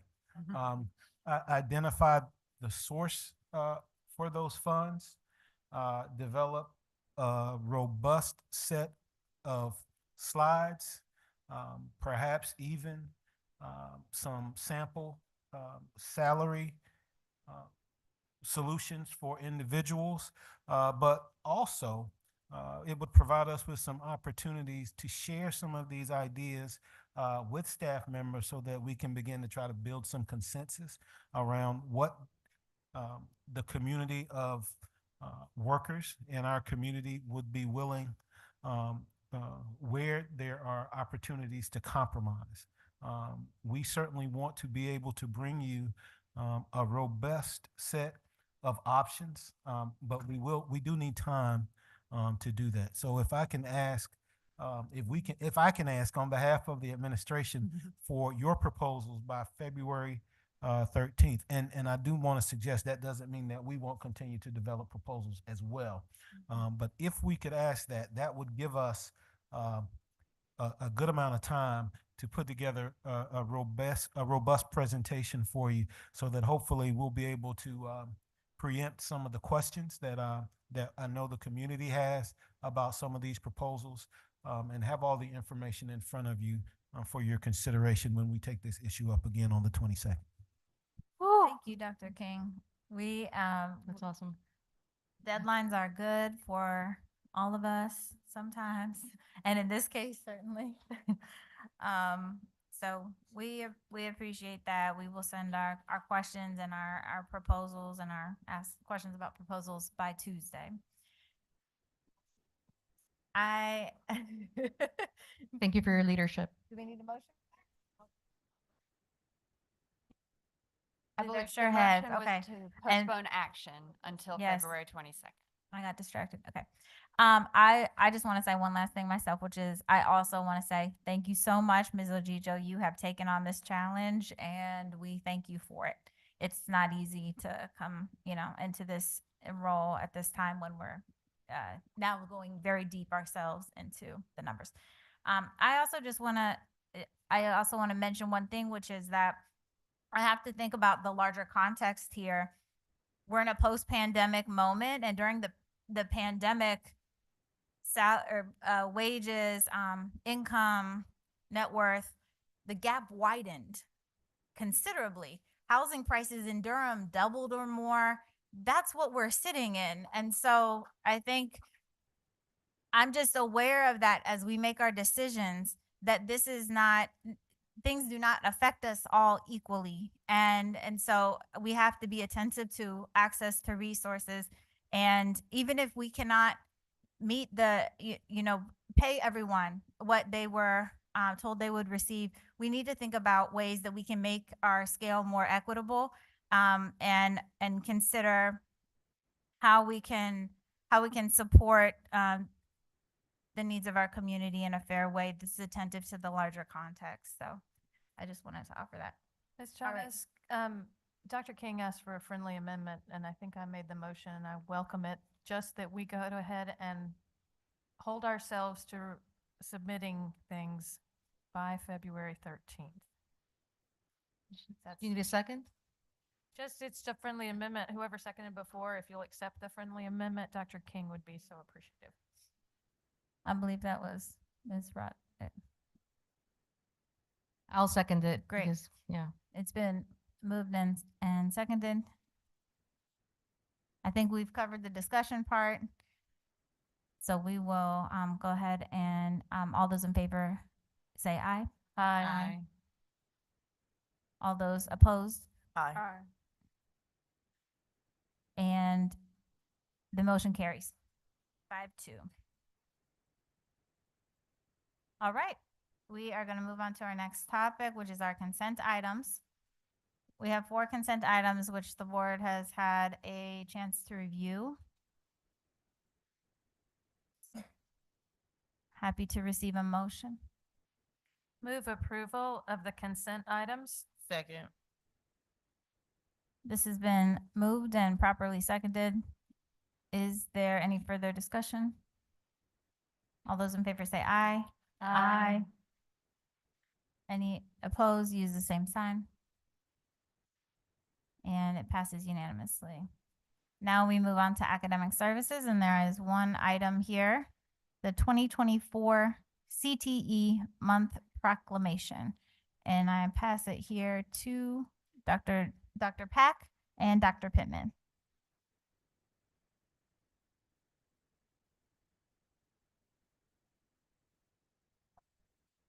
There we go.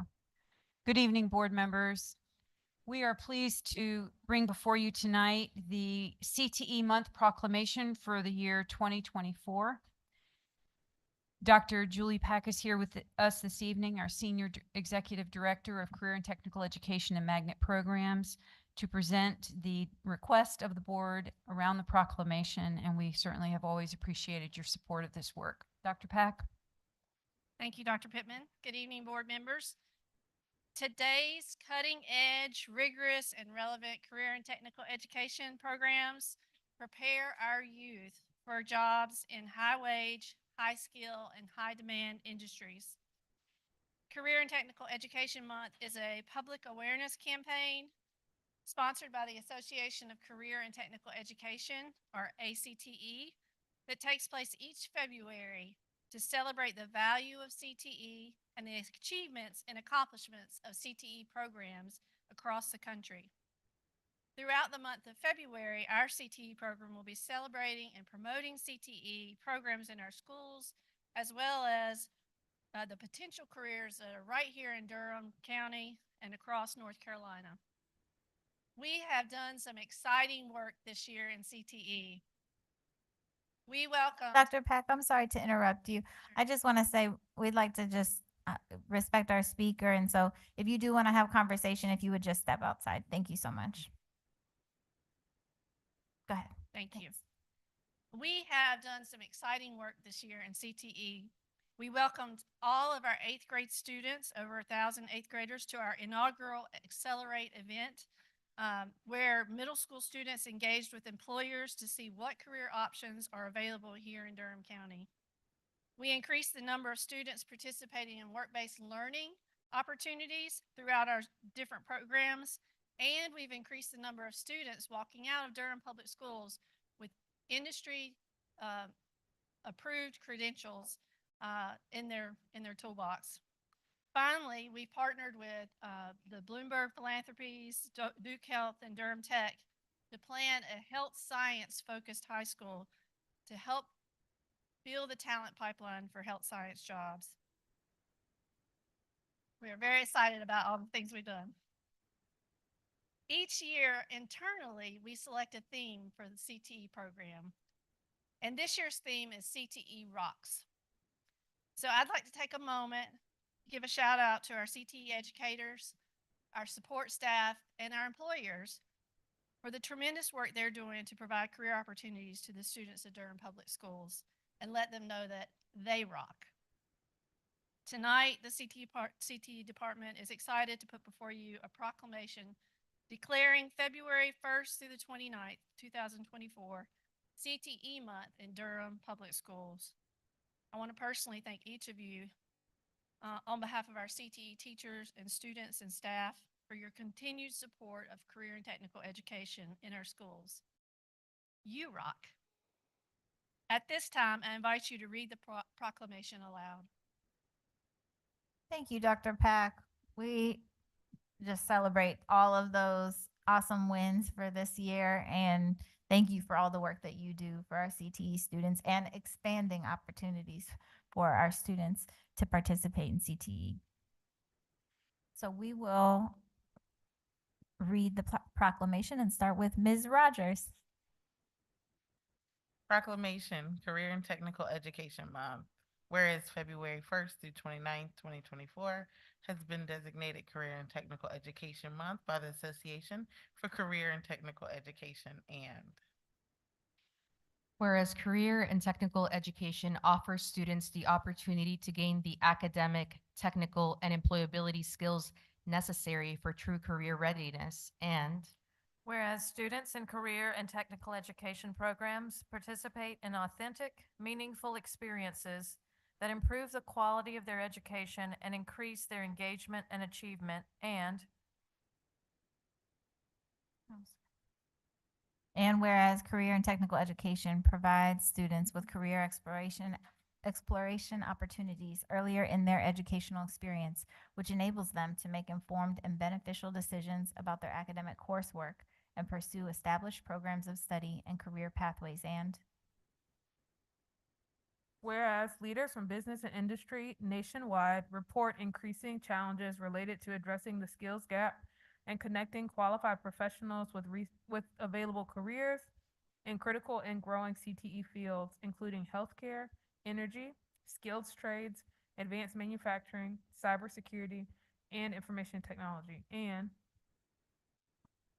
Whereas career and technical education prepares students for these and other fulfilling careers by offering integrated programs of study that link secondary and post-secondary education and lead to the attainment of industry-recognized credentials, and whereas career and technical education programs ensure that employers have access to a qualified and thriving workforce, ensuring America is a strong and competitive economy.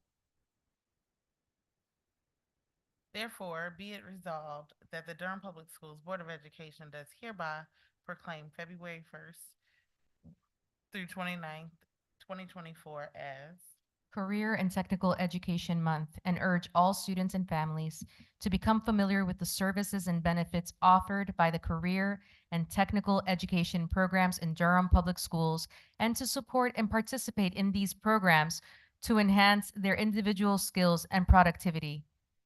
Signed the 8th day of February, 2024. Thank you so much. thank you. Awesome. You rock. I wanted to use it as well. Oh, we need to, I will take a motion. Move approval of the proclamation for Career and Technical Education Month. Second. Okay, it's been moved by Ms. Rogers, seconded by Ms. Lewis and Ms. Valladares. And all those, is there any other discussion? All those in favor say aye. Aye. Any opposed, use the same sign. It approved. It is approved unanimously. Thank you. Thank you. Passes unanimously. Okay. Now I will take a motion to go into Madam closed Chair, session. Yes. Might we have a few words of gratitude for Dr. King? I think he has stepped up, and we just want to appreciate that and see if he has anything he wants to share with the Durham community. Great. I would just take a moment to say, first of all, thank you to the board for this opportunity. But then I'd just like to thank the staff at Durham Public Schools who have been working extremely hard to maintain, and that is to include folks in our schools and at central office who have been working diligently to maintain a focus on the education of our students through this difficult time. I appreciate being here. I'm continue to be excited about being a part of this team, and just thankful to be here, and look forward to continued efforts to work towards improving public education in Durham. So thank you again, board members. Thank you. I had a comment. Ms. Valladares.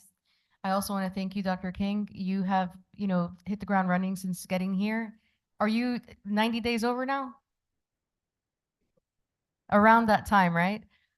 This has been a really rough week for all of us, a really rough week.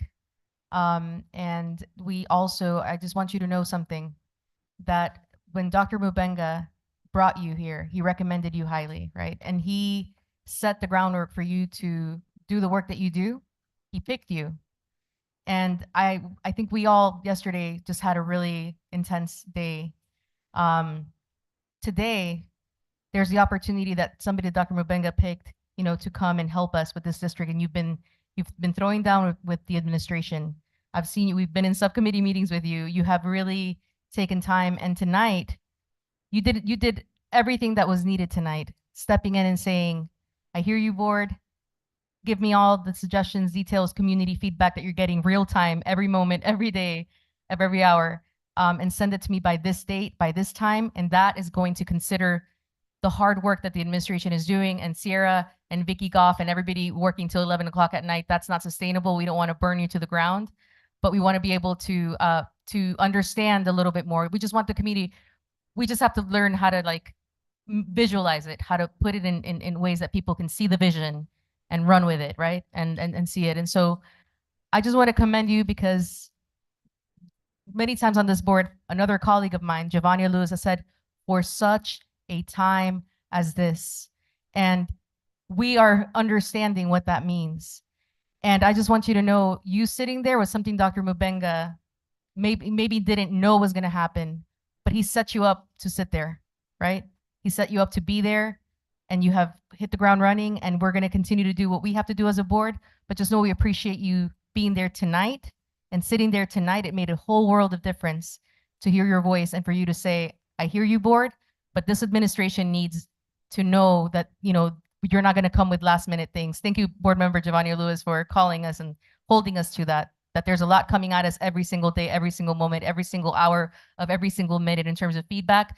But we also have to make sure our administration has time to do this. So thank you for your leadership tonight. Yes, and with that, before we go to closed session to handle some of the personnel business, I want to move approval of the interim superintendent and contract. Second. Is there a I didn't say the name name. that you wanted to bring forth Yes. Yes. with your motion? Teddy, can you say it? Yes, we would like to bring, thank you, Ms. Lewis, for that motion. It's also been seconded. We would like to bring Kathy Moore as our interim superintendent. Thank you, Dr. King, so much for the work that you're doing for today and continuing to have those duties assigned to you. She will begin on Monday, pending this vote. She is a retired educator, but has been known throughout for being a teacher first, even as she served as a superintendent in Wake County. And we're excited to have her leadership in this transition. So thank you, Ms. Lewis, for that motion. It's been seconded, I think, was that you, Ms. Chavez? All right. To clarify, it's a motion to approve the contract Yes. for Dr. Moore. Thank you. Yes, the motion was to approve the contract for Dr. Moore. I'm sorry, for Ms. Moore. Ms. Moore. All right. Is there any other discussion? All those in favor, please say aye. Aye. Any opposed, please use the same sign. Passes unanimously. Great. I move that we go into closed session for the reasons stated on the agenda. Second. All right, that's been moved and properly seconded. Is there any other discussion? All right, Follow-up items. follow-up items, all right. Thank you, Mr. Johnson. We have 5 follow-up items. The first was what is the status of projects that are being implemented, supported through the Mackenzie Scott grant? Second is to provide feedback from the comptroller on our financial status.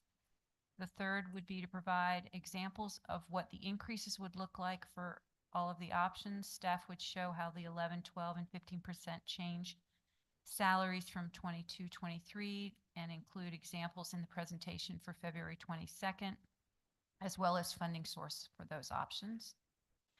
There was a request to clearly see which employees are being impacted by the options or by those choices and who looks to be impacted the most, and we would assign that to the comptroller to assist.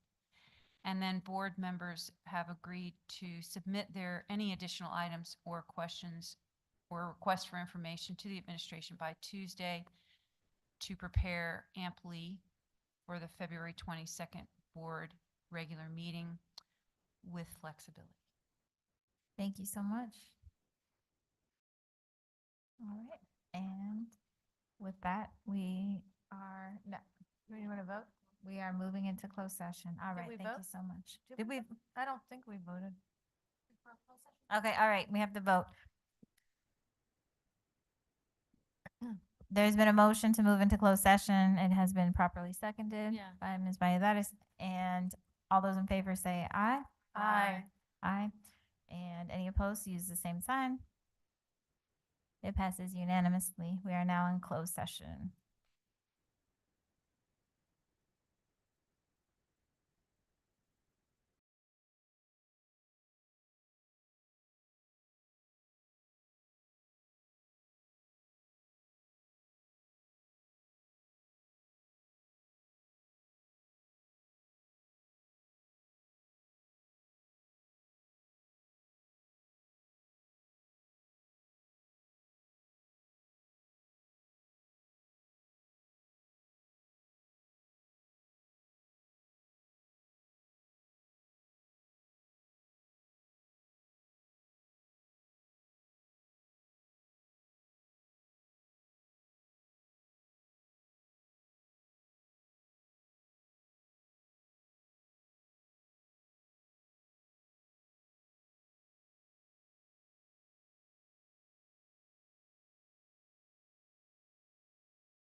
We are now back in open session.